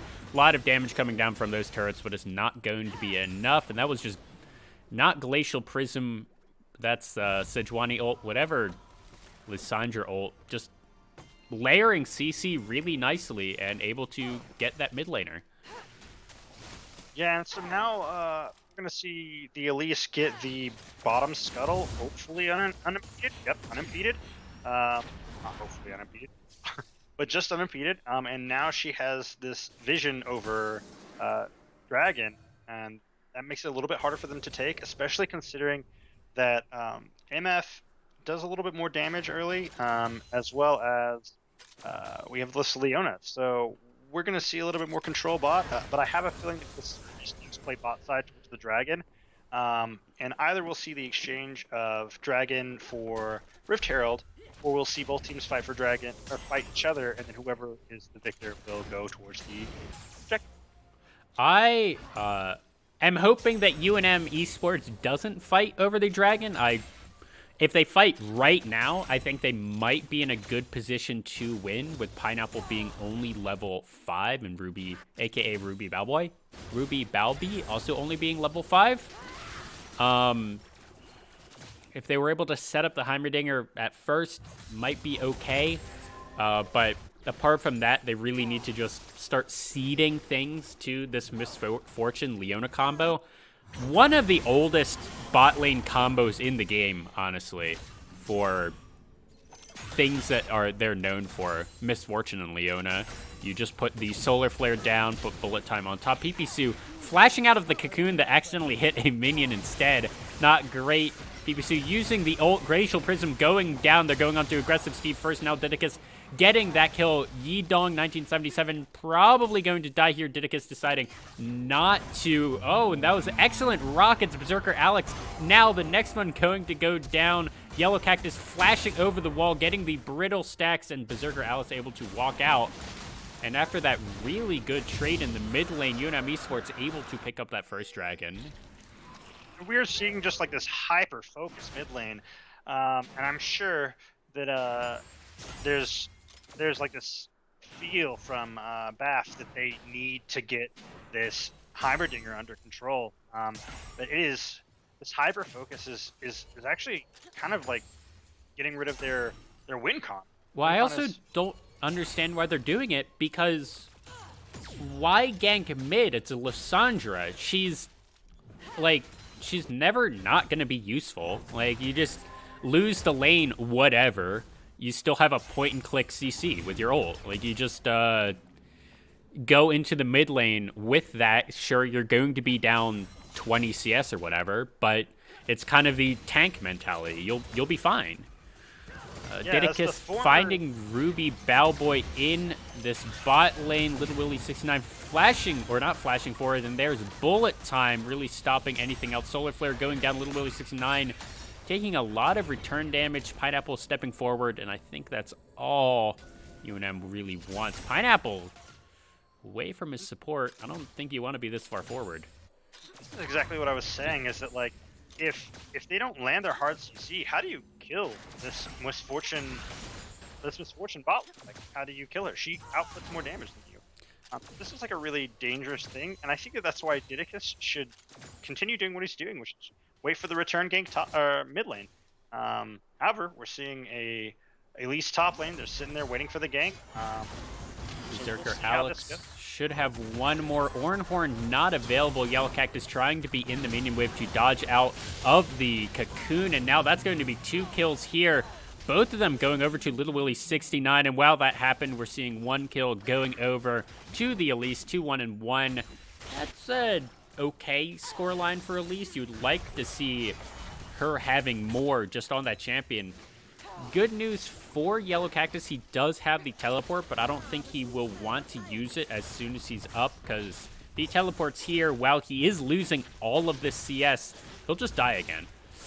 Okay, he's doing it. I don't know about this one. Aggressive Steve going into the human form. Does have Cocoon available. Berserker Alice is ulting. Cocoon going down. Ornhorn being summoned, used onto Aggressive Steve.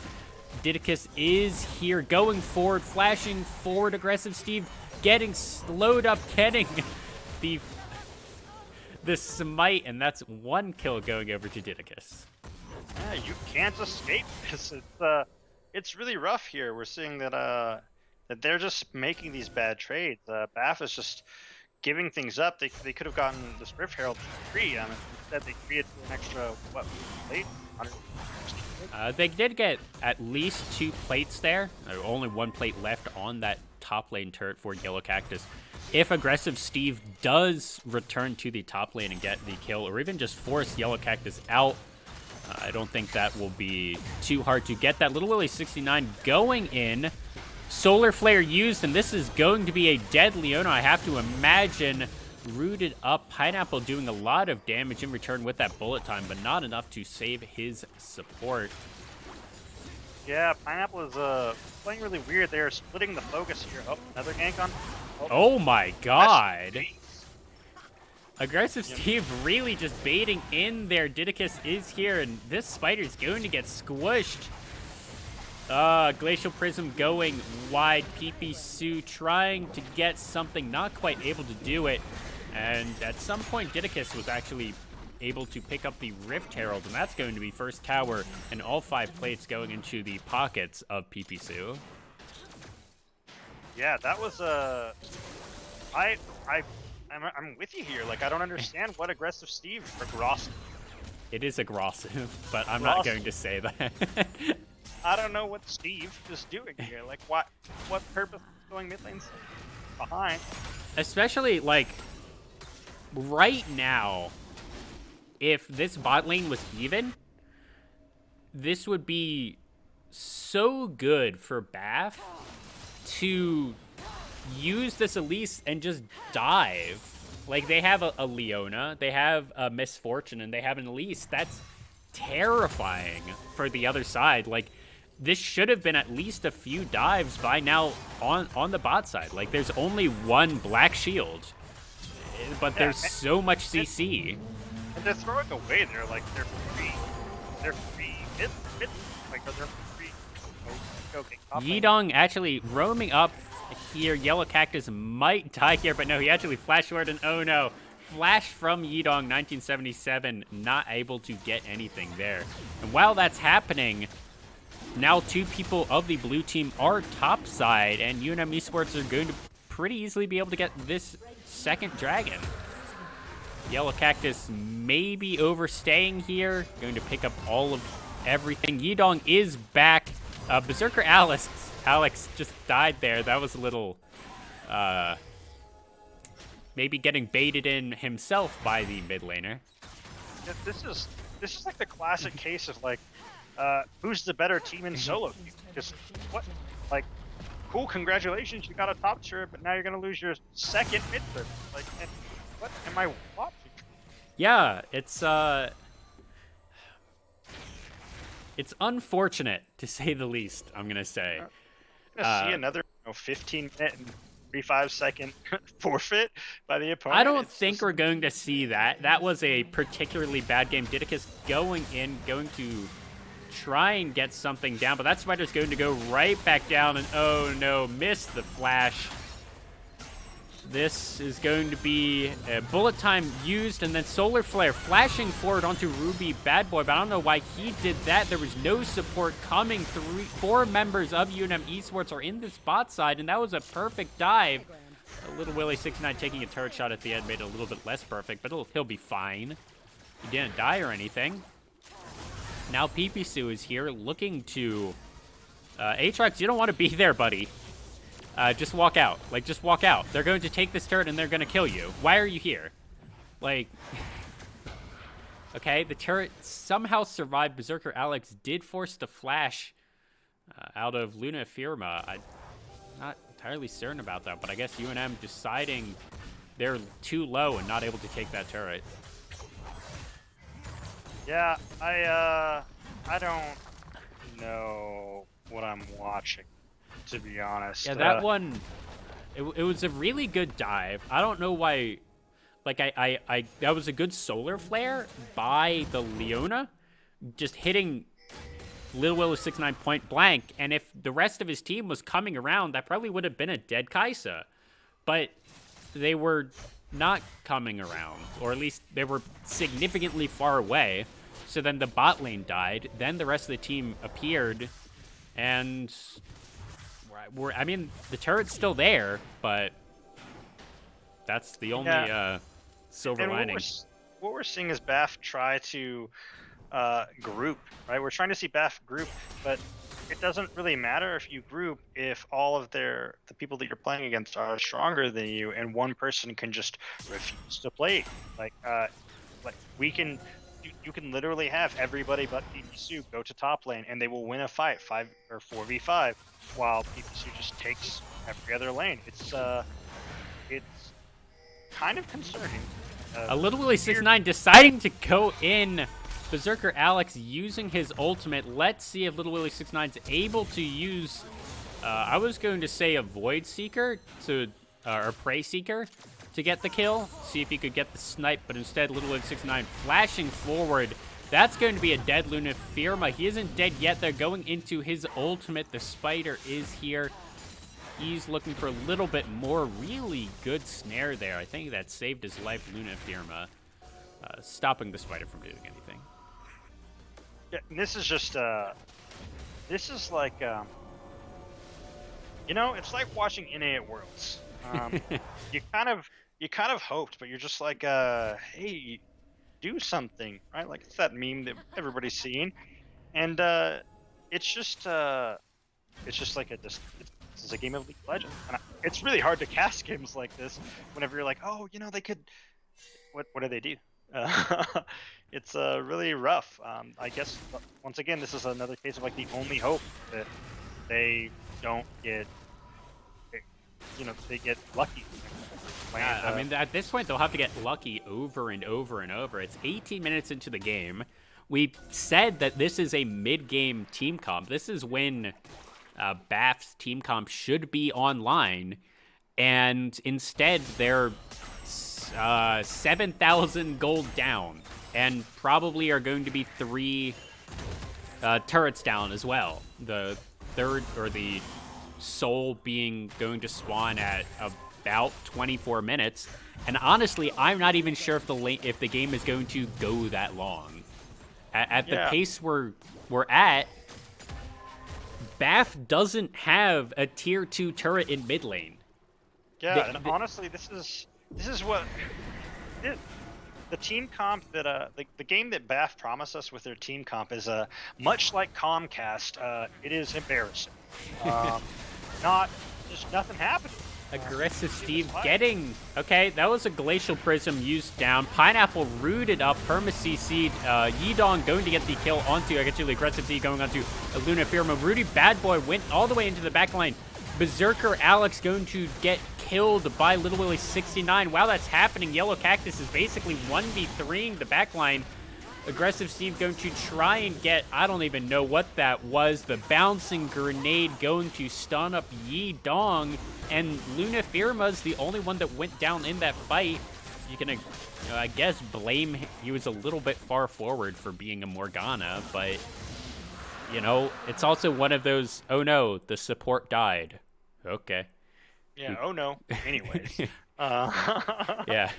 The amount of times, like, I'm a support main, the amount of times I've won games where it's this exact situation. It's a 4 for 5 or a 1 for 5 where the support dies and you go like, okay, we're still gonna win, so give me that plus 5 LP.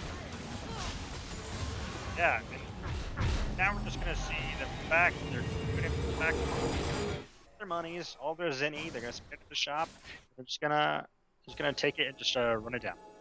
But in a good way. Yeah, I would say the interesting thing from about builds is the Hextech Proto Belt. The Mythic was just finished by Heimerdinger, and apparently they go Death Cap first.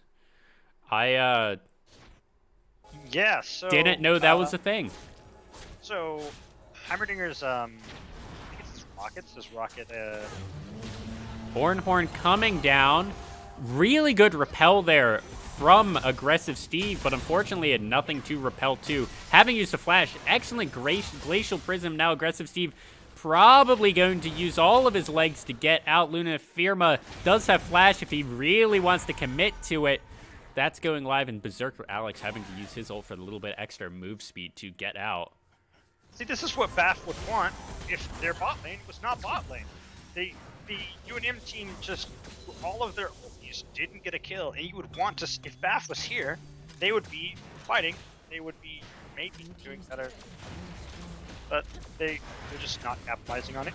And that's Yidong 1977 most likely going to die here, getting snared up, and now bullet time going down over the two tanks of UNM Esports, and not much going to happen there. Luna Firma going into the Glacial, whatever it's called, from Yidong 1977 before Yidong dies himself. Ruby Balboa going to die here. Aggressive Steve and Berserker Alex, the only ones left alive. A good Cocoon hits Pipisu. Yellow Cactus is a huge tank, and that's a spider going up into the repel, now going golden.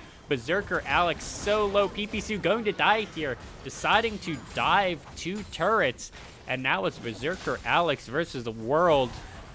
UNM deciding not to go for the Nexus turrets and just going to get a second inhib. And for all intents and purposes, this is actually very good for Team BAF because they were behind, right?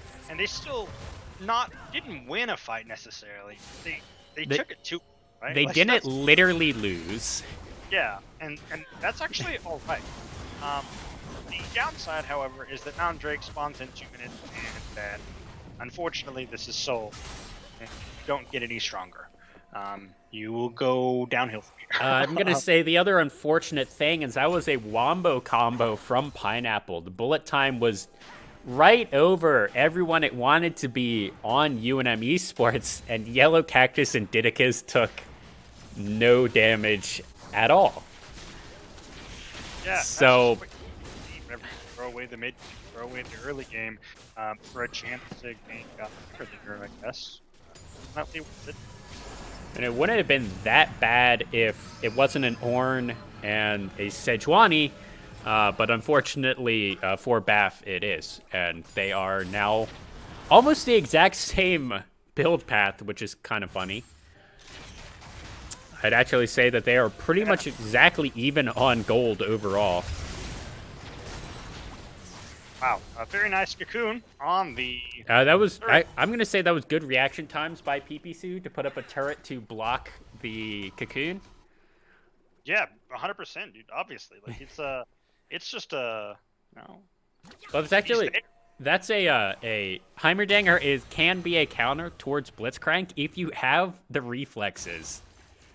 When the Blitzcrank throws the hook, you just throw a turret down, and the hook goes onto the Blitzcrank. Aggressive Steve might actually kill Pipisu here, and he does. Going to die to the turrets, though. No, the Spiderling's just able to tank enough turrets. Oh, that's tragic. Little Willie 69 from downtown hitting that Prey Seeker. Didicus getting the Glacial Prism onto Ruby Balboy, and that's a double kill for Little Willie 69. Yeah, and the crazy part to me is that blue team had support. They could have seen it. They just unfortunately either have no hands or no eyes. And well, the other thing is she just like stopped right there. Yeah, that was really. She could. I think if she just kept walking in a straight line back to her base, she wouldn't it would have missed just slightly. And that's now Mountain Soul. Yellow Cactus is in the 2v1, but I don't think it matters. They just barely got through the Mountain Soul HP. Ornhorn was brought down. Yidong 1977 using his ult. Didn't do anything. Bellow's Breath just barely not able to kill Yidong 1977. Now Yellow Cactus in the 1v1 versus Berserker Alex. He's going to have to run for the hills fairly soon, but he's actually deciding to stay and fight as another man enters the ring. Aggressive Steve wanting in, and a blast plant out the safety. Yellow Cactus not getting any kills, but basically just 3v1. This is one of those things that it looks like one man enters, and then one man enters, and then one man enters, and then one man enters, and all of them leave. Yeah. So it's just really, it's gonna be nigh impossible to get this Ornn, and once Ornn starts making ornaments for his team, it's gonna get really rough. Well, we already see one coming out. The Gale Force from Kaisa was upgraded. Gotta be honest, I didn't know what the ornaments were called before the item changes, and I definitely don't know now. We're just gonna call it Turbo Gale Force. Hurricane Force? Yeah, something. Category 5 Force. Yes, exactly. Perfect. And UNM Esports starting up the Baron PPC using his ult onto the turrets. Everything that all of Heimerdinger's abilities are called like Hextech something. Aggressive Steve's just gonna die here. Yellow Cactus not actually getting the kill there, going over to Little Willie 69. Ornhorn called up. Berserker Alex not able to die quite yet. That was an excellent bullet time over 4 members of UNM Esports, and it just didn't do anything. Little Willie 69 now 1v1 in Pineapple. Didicus enters the ring, aka Ruby Bowboy dying on the backside of that fight, and the tanks for UNM Esports are, I'm going to say, full HP. Yeah, we are seeing aggressive Steve. He's just not doing a whole bunch right here. I will say, for on his sake, that was like half of the HP bar from PPC right there with a grenade. Aggressive Steve has 2/3 of his team's kills. Yeah, I mean that's true. This was a game of League of Legends, and I hope that we see another game of League of Legends next game. That'll be very nice. If you actually look at the chat, it tells you what the ornaments are called, and it looks like the ornament for the Hextech or the Hextech GLP, or not GLP, Proto Belt is called something Arrow Pack. Oh, all right, that's weird. Yeah, those damages are that's if BAF had the better bot lane, this would be a terrifying team comp to play against. But they didn't, so therefore it didn't really matter, is how I would put it. Because like if this Misfortune Leona were ahead, even with, whatever was happening in mid lane, in top lane would pretty much even. Like whatever was happening in the mid lane, if Misfortune Leona were able to get a few kills early, this would have been terrifying to stare down, but instead they didn't. Yeah, and I think this is like a classic jungle diff, as I see in some of my solo queue games. Honestly, I don't understand what the purpose of going mid lane was. Like, what can you accomplish?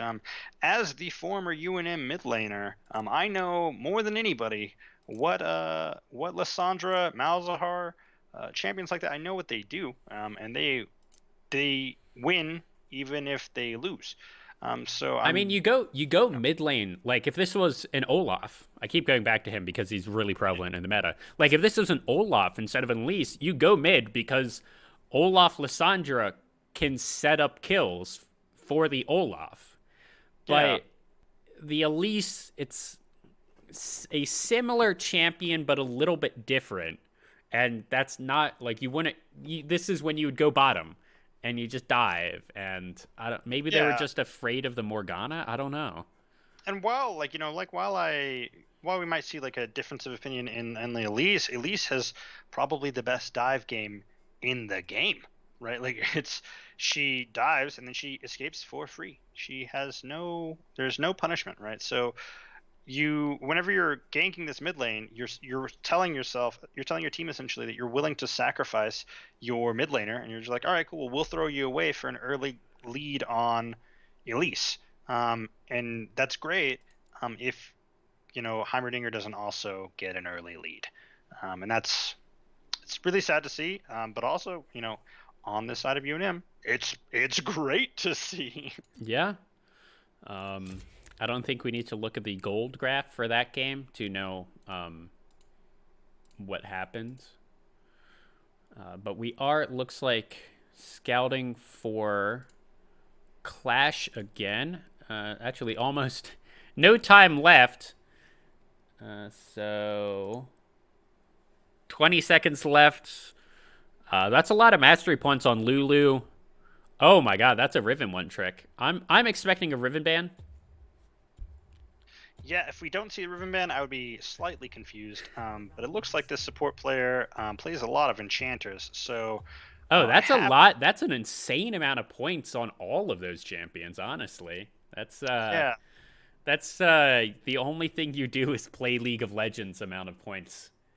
Um, yeah, and I think that those are actually all really interesting champions because I feel like who does really well into all of those champions, Leona, and we oh, all know wasn't that one of those like an Evelyn at 400,000 points or something like that? that was kind of weird. Yeah. But their name is something Evelyn. Something was their name. Hmm. So it doesn't surprise me. All right. Well, first ban here, Little Willie 69 getting targeted with that Kaisa. They must not have gotten the memo that Jin was banned the first two games, otherwise he'd play that. Riven, the first ban from UNM, that's not surprising. Next, the Heimerdinger ban. Not surprising. Yeah, once again, not surprising. I not surprised about the Lulu ban either. I expect. Especially out of all of the enchanters that are like a lot of enchanters are annoying to play against, but Lulu is definitely the most annoying to play against. She's really not fun to play against because if you're winning, she says no, and if you're losing, she says no. So Yasuo that's a banned weird. Yeah, here. I think I've seen PPSU play it, but I don't know if it's in his top champions. it's not. I'll just answer it for you. It's not in his champions. I would have understood if we saw a Yone ban, but Yeah, especially since Yone is more good. meta. Yeah, Yasuo is not good right now, honestly. yeah, he doesn't really serve a large purpose. Yeah, it's First just pick Ornn would be weird here, I'm going to say. yeah. That feels weird if that's the first pick. And it It, is. Okay. it wouldn't surprise me if that was an Ornn that they're flexing that. It wouldn't surprise me at all. But I didn't see it on anybody's mastery. Yeah, not Uh, at least. I mean, there was a lot of mastery points on there, though. So it could have been like they could have. Someone could have still had a pretty decent amount of Ornn experience and it wouldn't have shown up on those mastery pages. yeah, absolutely. So we'll see how this goes, but that's really surprising to me. Luna Firma going to run it back on that Morgue. Um, it was fine last game. Yeah, it did what it was gonna do. Yeah. The bot lane wasn't really the focus of the game as much as we were thinking it was going to be. Shen, the response to the Ornn, we think that could be a flex pick, but I mean, I haven't seen an Ornn anywhere but top in, A long time. yeah, I'm going to say 6 months at least. it I don't it really remember. I don't remember when exactly it was that Ornn was busted and we saw him everywhere. But I think it was like spring last year. So Yeah, definitely. And I think that the only way we'd see an Ornn support would be if they did the lovely Moon Staff build. If this is a Darius pick, then this is an on support, and that's weird. We're seeing the Darius hover, but I mean, it could be.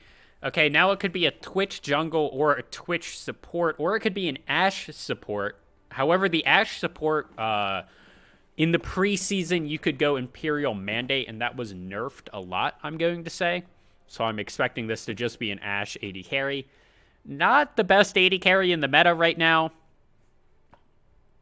No, she's not very strong, but she adds a lot of utility. And Nidalee is a very, very, very strong jungler right now. I have a feeling that we're going to see a bunch of bans being thrown towards the jungle here. We know that jungle is pretty much the fulcrum of a team. I would. And I have. Yeah. We're seeing the Caitlyn being picked up here, and I do like that because Caitlyn Morgana. However, there are so many other AD carries that could have been played right here. Like, they could have just gone Jhin, and while that isn't as good of a synergy with Morgana, it's fine. Like, you're not going to be unhappy playing Jhin in this meta. So I would have actually rather have that third pick be the jungle in response to Nidalee, picking up the Graves or whatever. And, you know, okay, the enemy team bans 2 AD carries. Who cares? Now we pick the Caitlyn because Jhin and Samira were just banned, so now we have to pick the Caitlyn. No one's gonna pick Caitlyn. This is like season 9 Worlds that I feel like I'm watching. Season 9 Worlds, right? Like, this is a really odd thing to see, and like I said, I expected the 2 bans to be thrown towards the jungle. I'm assuming those were we have the Graves and the Ramus. That still does leave up the Fiddlesticks, which I would imagine we're going to see here. We're seeing Jarvan 4 being clicked on and locked in. Not quite. I'm not entirely certain about the Jarvan. I do like the Hecarim a little bit more. He was nerfed a few times over preseason, I want to say. But he was a little bit insane with all of the new items giving move speed in addition to everything else they're giving. Turns out that goes good with the champion that scales off of move speed. Yeah, Hecarim is very strong right now. He's very good at solo queue. He's very good at stealing objectives. You can't smite through Horrify. He's just a strong character right now. I think that's a solid pick. Lux, the mid. I don't think that's going to be a Yuumi. If it is, this team comp is doo-doo. Like, for lack of a better word. This is a... Might go into the Nami. The Rel, I feel like this is so weird. I don't know why they'd go Janna, but they're going Rajana. This is a cry for help. This team comp I don't know what this team comp is full solo queue, honestly. This is a cry for help. And either this is a cry for help or this is what these players are comfortable on.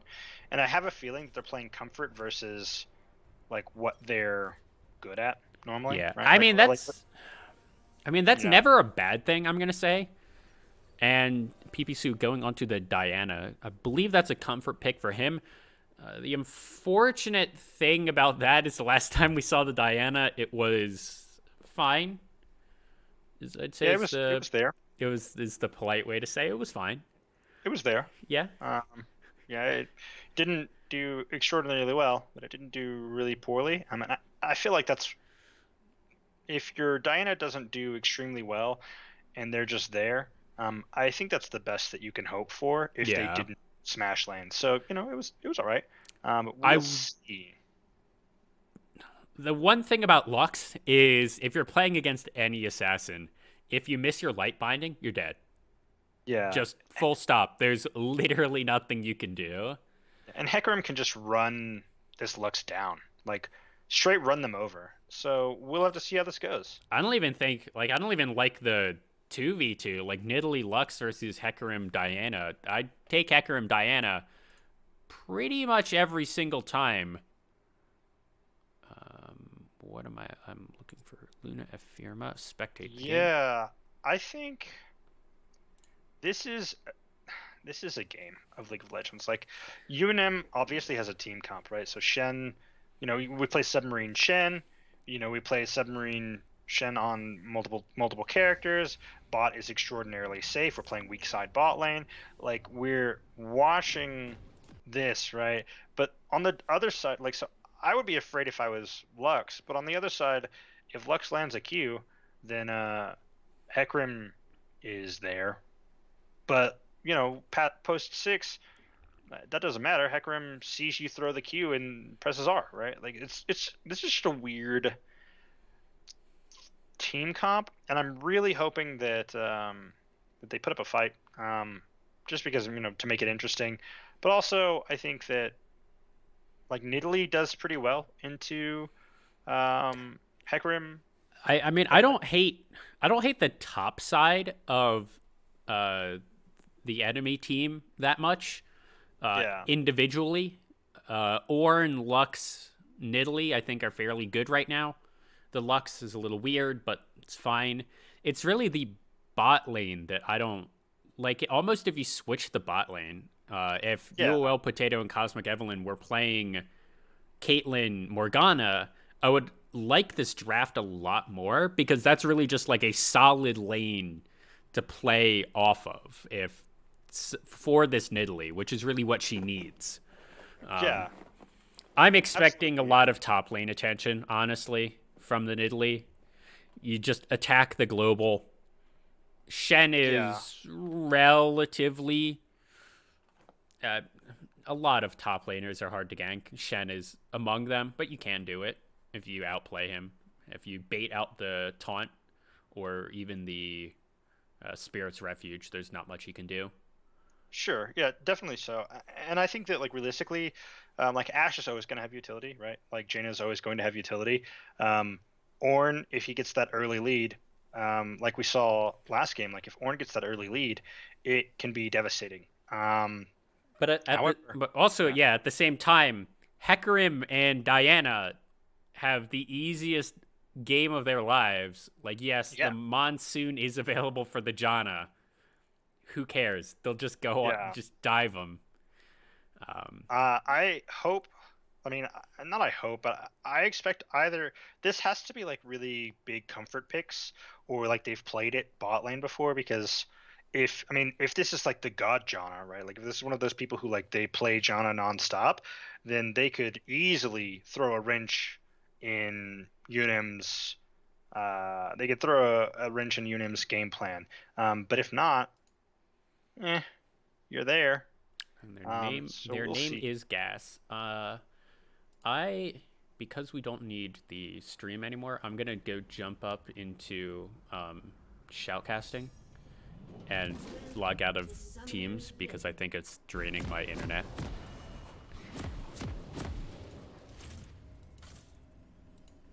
Hello, Dakota.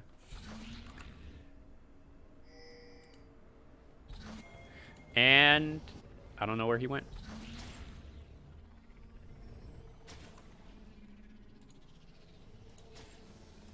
And there you are. Okay. Yeah, I think Teams, you were going a little choppy there in the past two games occasionally. So hopefully Discord is a little bit better. Yeah, hopefully. I don't know if everybody can hear me, but seems like it's pretty good right now. Yeah, it's a lot better, actually, I'd say. The Teams is a little rough on my headset for whatever reason, but Discord seems to be fine. So let let's start the show. Also, Yellow Cactus taking about a third of his HP. He'll be fine. He'll just go back. He might be a little bit late, but not enough to matter. A ward was placed basically right where he's standing. That's a little bit odd of a placement, I'd say. Usually you see it in the pit or in the chickens, not in that bush. I don't think it particularly matters. But that is something. Yeah, I don't know. I think that's just to see where they go, but or maybe to see if they were stacking. But this seems really weird. We're off to an aggressive start from a Lux, which is strange, but we're seeing it. That's about normal. The Lux needs to get a lot of poke damage down onto the Diana before the Diana gets the ability to basically all in her. Because as soon as Diana it gets level 3 or so, she can jump on the Lux as much as she wants. And the only way to deter that is make it so that if you jump on the Lux, you die. Yeah, that makes sense. And we're seeing this fast clear. Nidalee looks like she didn't clear her golems, so it looks like she's probably going to go for that early top lane gank, like you were saying, this pressure top lane. Yep, and the second binding going wide from Luna Ephemerma, but he does have the Corrupted Soil, doing a decent amount of damage with the Comet. I don't remember what he took last game. It might have been the Comet. I wasn't really watching bot lane. And here we just see that Morgana being really annoying. The interesting thing about this Morgana is, and here at level 3, PPSU got it, went in on best guy NA, and if that binding didn't hit, there would have been so much more damage onto that Lux, and that's pretty much this lane. Yeah, and we're seeing the Nidalee go top, but she's going to jump over onto a ward, and it's going to do a whole lot of nada. She's waiting. Oh, Here, jumping over. I'm watching bot lane. Don't want to be doing that. Looks like a spear. Missed, and now Didicus is waiting in this bush. Shen knows what's up, getting the big taunt, trying to get something down, but Nidalee's just going to jump over the wall. She'll be fine. Jorg.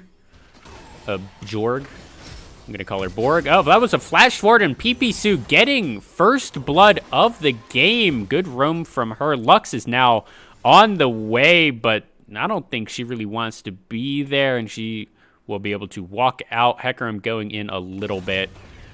I don't think that'll be fine or be a problem. That was extremely unfortunate. Lux realized at the last second that she has hands and she can ping, and so unfortunately Hecarim just gets free stuff. PPSU gets a free kill, and now this lane is infinitely harder for you as a Lux player. You didn't get to reset, so your mana is almost non-existent, and PPSU is ahead of you in every way. Yeah. I don't know what it is. Okay, Antcliff going into the bot lane, getting the spear onto Luna Ephemerma. Unfortunate for him. Good amount of traps being stepped on by Antcliff, stopping anything else. But now Little Willie 69 and Luna Ephemerma are getting low. Why am I getting so much stuttering in the League client? Oh. I'm also getting stuttering. It's not just you. Okay. I'm also having the same problem, yeah. Well, at least that means that it's Riot Games, not my computer. You know, they're a small indie company. What can you ask from them, man? They got, I think it was, I forget what the exact number, but it was an obscene amount of money that they made last year.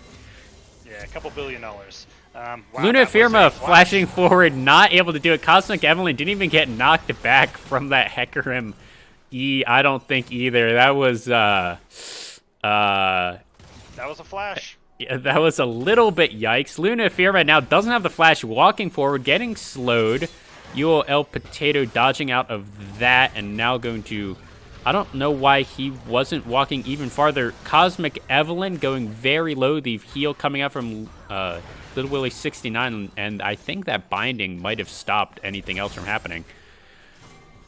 That was odd from Gas. They knew that the Nidalee was around, and UNM was very, very low, so I don't know why they didn't play a lot more aggressively.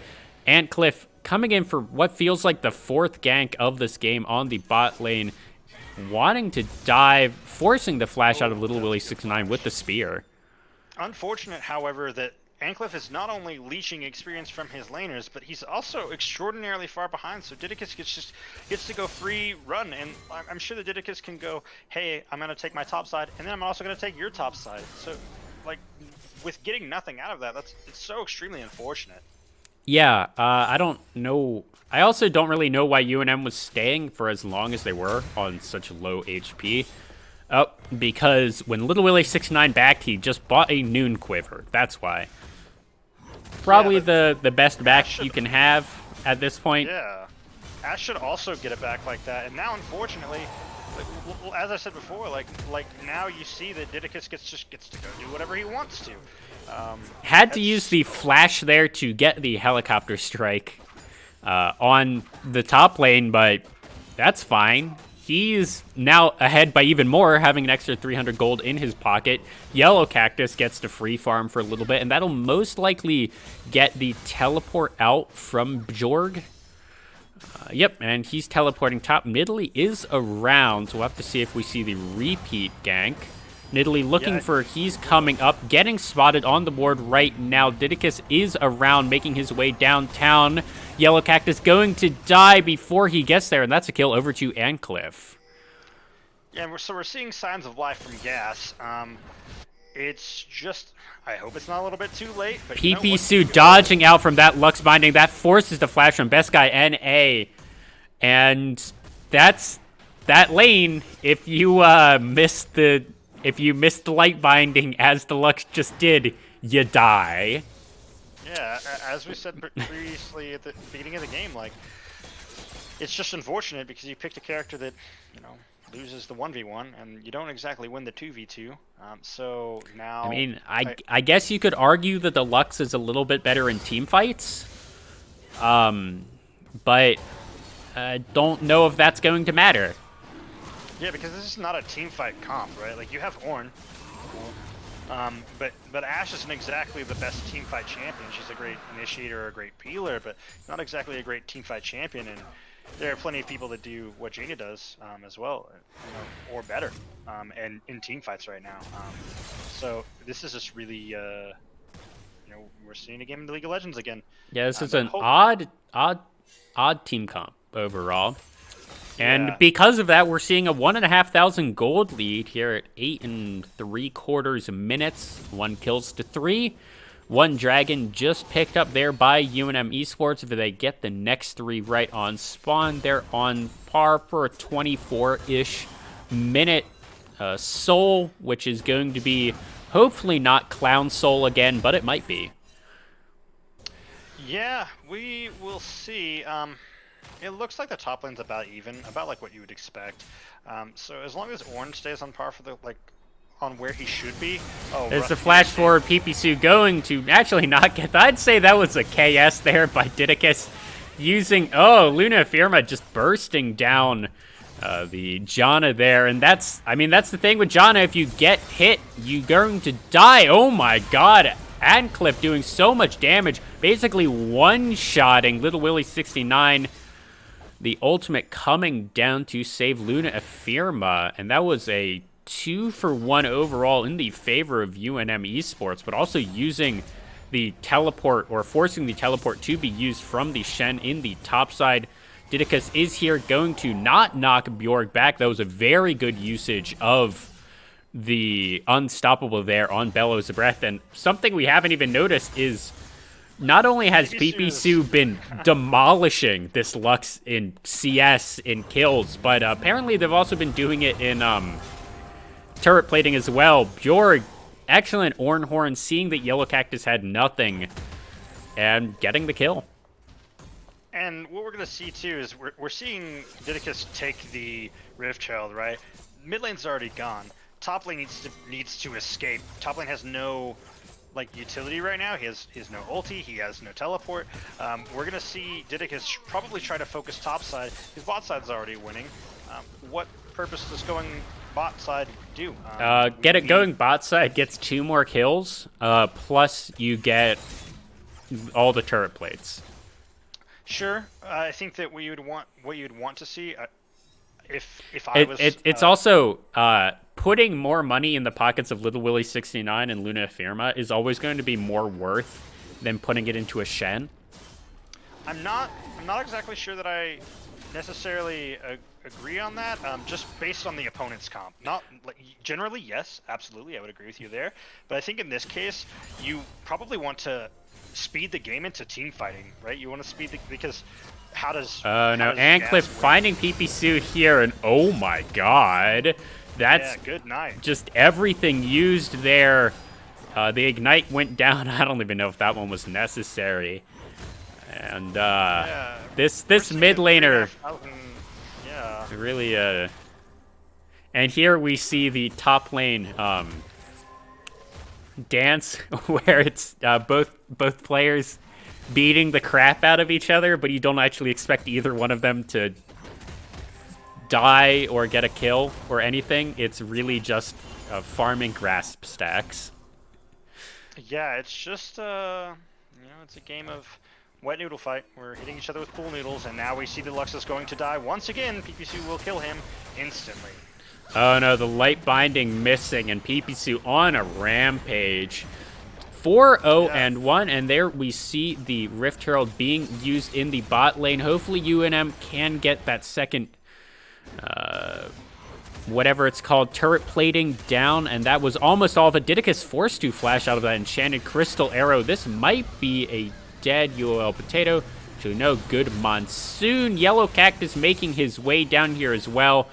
UNM trying to throw everything down at this bot lane turret. Yellow Cactus missing the taunt forward, and this should be a dead turret. And as that was happening, that's a dead tier 2 for Pipisu. 3 turrets to 0 here at 13 minutes into the game. Not great. Nidalee is accomplishing quite literally nothing. They have no idea what's going on. Oh no, that was about half of her HP gone in a I'm gonna say half a second. Yeah, and this is gonna be UNM just running it over. This is just Lux Laser tried to steal that that dragon, but having no vision on it whatsoever. It was really a shot in the dark. No light pun intended there. And this will be an easy dragon going over to UNM. And they're still on par for a 24-minute. And it is the Clown Drake. Give it up for Clown Drake. I don't think it's going to matter. Light Binding did hit Luna Affirma, and that does stop anything much from happening there.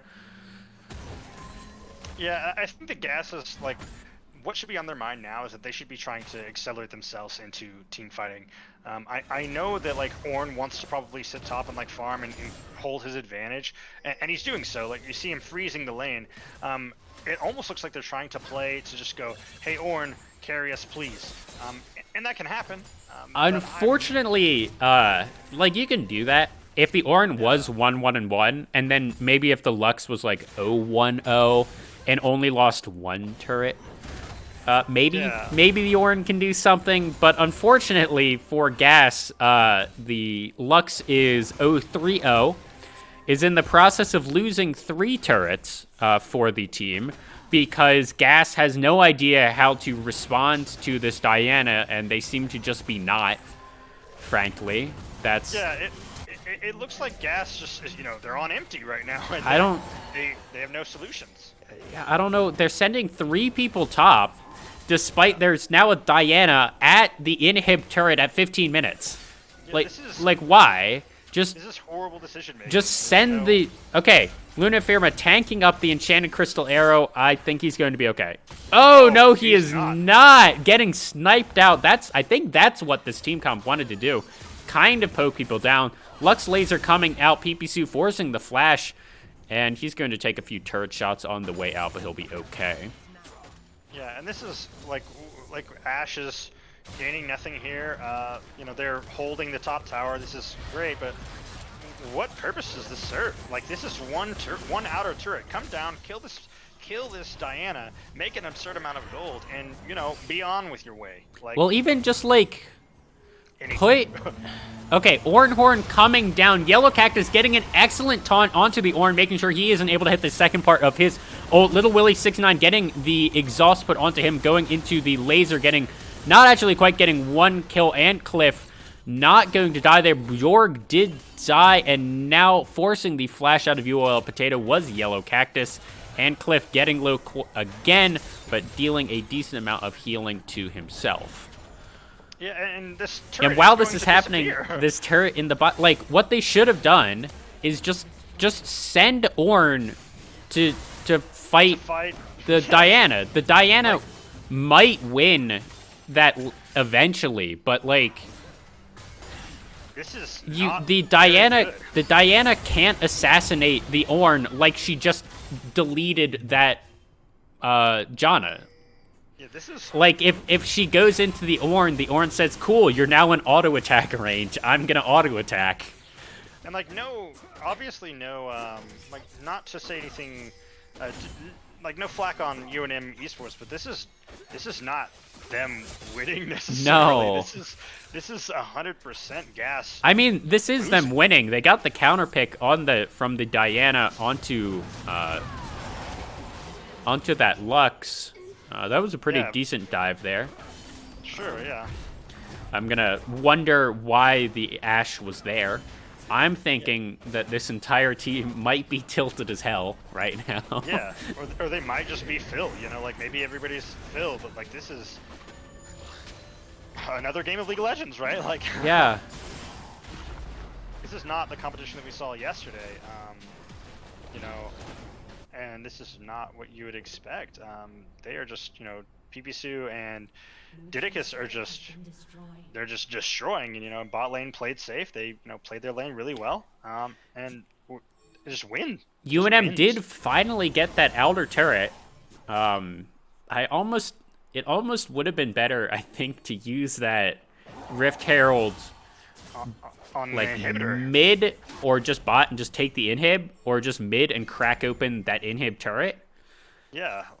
Like But you know, whatever. I think one thing that confuses me here is I'm really curious as to why UNM hasn't just like full grouped and shoved mid. Because or they were shoved wanted spot. something. They wanted top side. Yeah, it just seems kind of weird like that. That's why I say that it seems less of a win and more of a Especially since like this entire the last 5 minutes of the game could have been avoided Yeah, exactly. if Gas just threw Ornn into the bot lane or into the mid lane to match Pipisu. That was unfortunate. Monsoon pushing Pipisu out of everything. Pipisu going gold and dodging the Enchanted Crystal arrow there. Now Onslaught of Shadows getting one, going to get two. Ancliff going down there. Double kill coming down from Didicus. Bjorg is next on the chopping block. UOL Potato in a 1v3. And that's going to be the clean ace here for UNM Esports. And Thank you. I think that was That's a it. force fit. Yeah, that was it. That was an embarrassing game of League of Legends on the side of Gas, but a great game of League of Legends for the side of UNM. PPSU just putting in work, you know. It was very good. All in all, like very clean play, like very good. Yeah, that was that Nidalee tried. Yeah, I guess. It was just a rough game all in all, I think. But yeah, it's good to see. I mean, it was good to see UNM, you know, crushing it. They did a great job. So yeah. Yeah, and hold on, game 3. There we go, game 3, and yeah, that was the series. UNM win 3-0. Yeah, they absolutely crushed it. Pretty good performance by them. Didicus 7-0-2, Pipisu 8-0-2 that game. Not much that Gas could have done with the team comp that they drafted themselves into. Yeah. Yeah, there's not a whole bunch to say. Congratulations to UNM. They did a great job today. Good play from everybody, I think. Yeah. Well, that will be it from us. Be sure to tune in next time. The first regular season game for UNM Esports is going to be versus Colorado State Esports on January 30th at 3 p.m. I know the graphic right now says 2010. I forgot to change it from yesterday. So just imagine that says 2021, you know, current year. And we will see you all in about 2 weeks. So that was it. I am Elegant Cabbage, joined by my co-host here. I drink bathwater, and yeah, thanks for having you guys. Yep. Have a good night, everybody.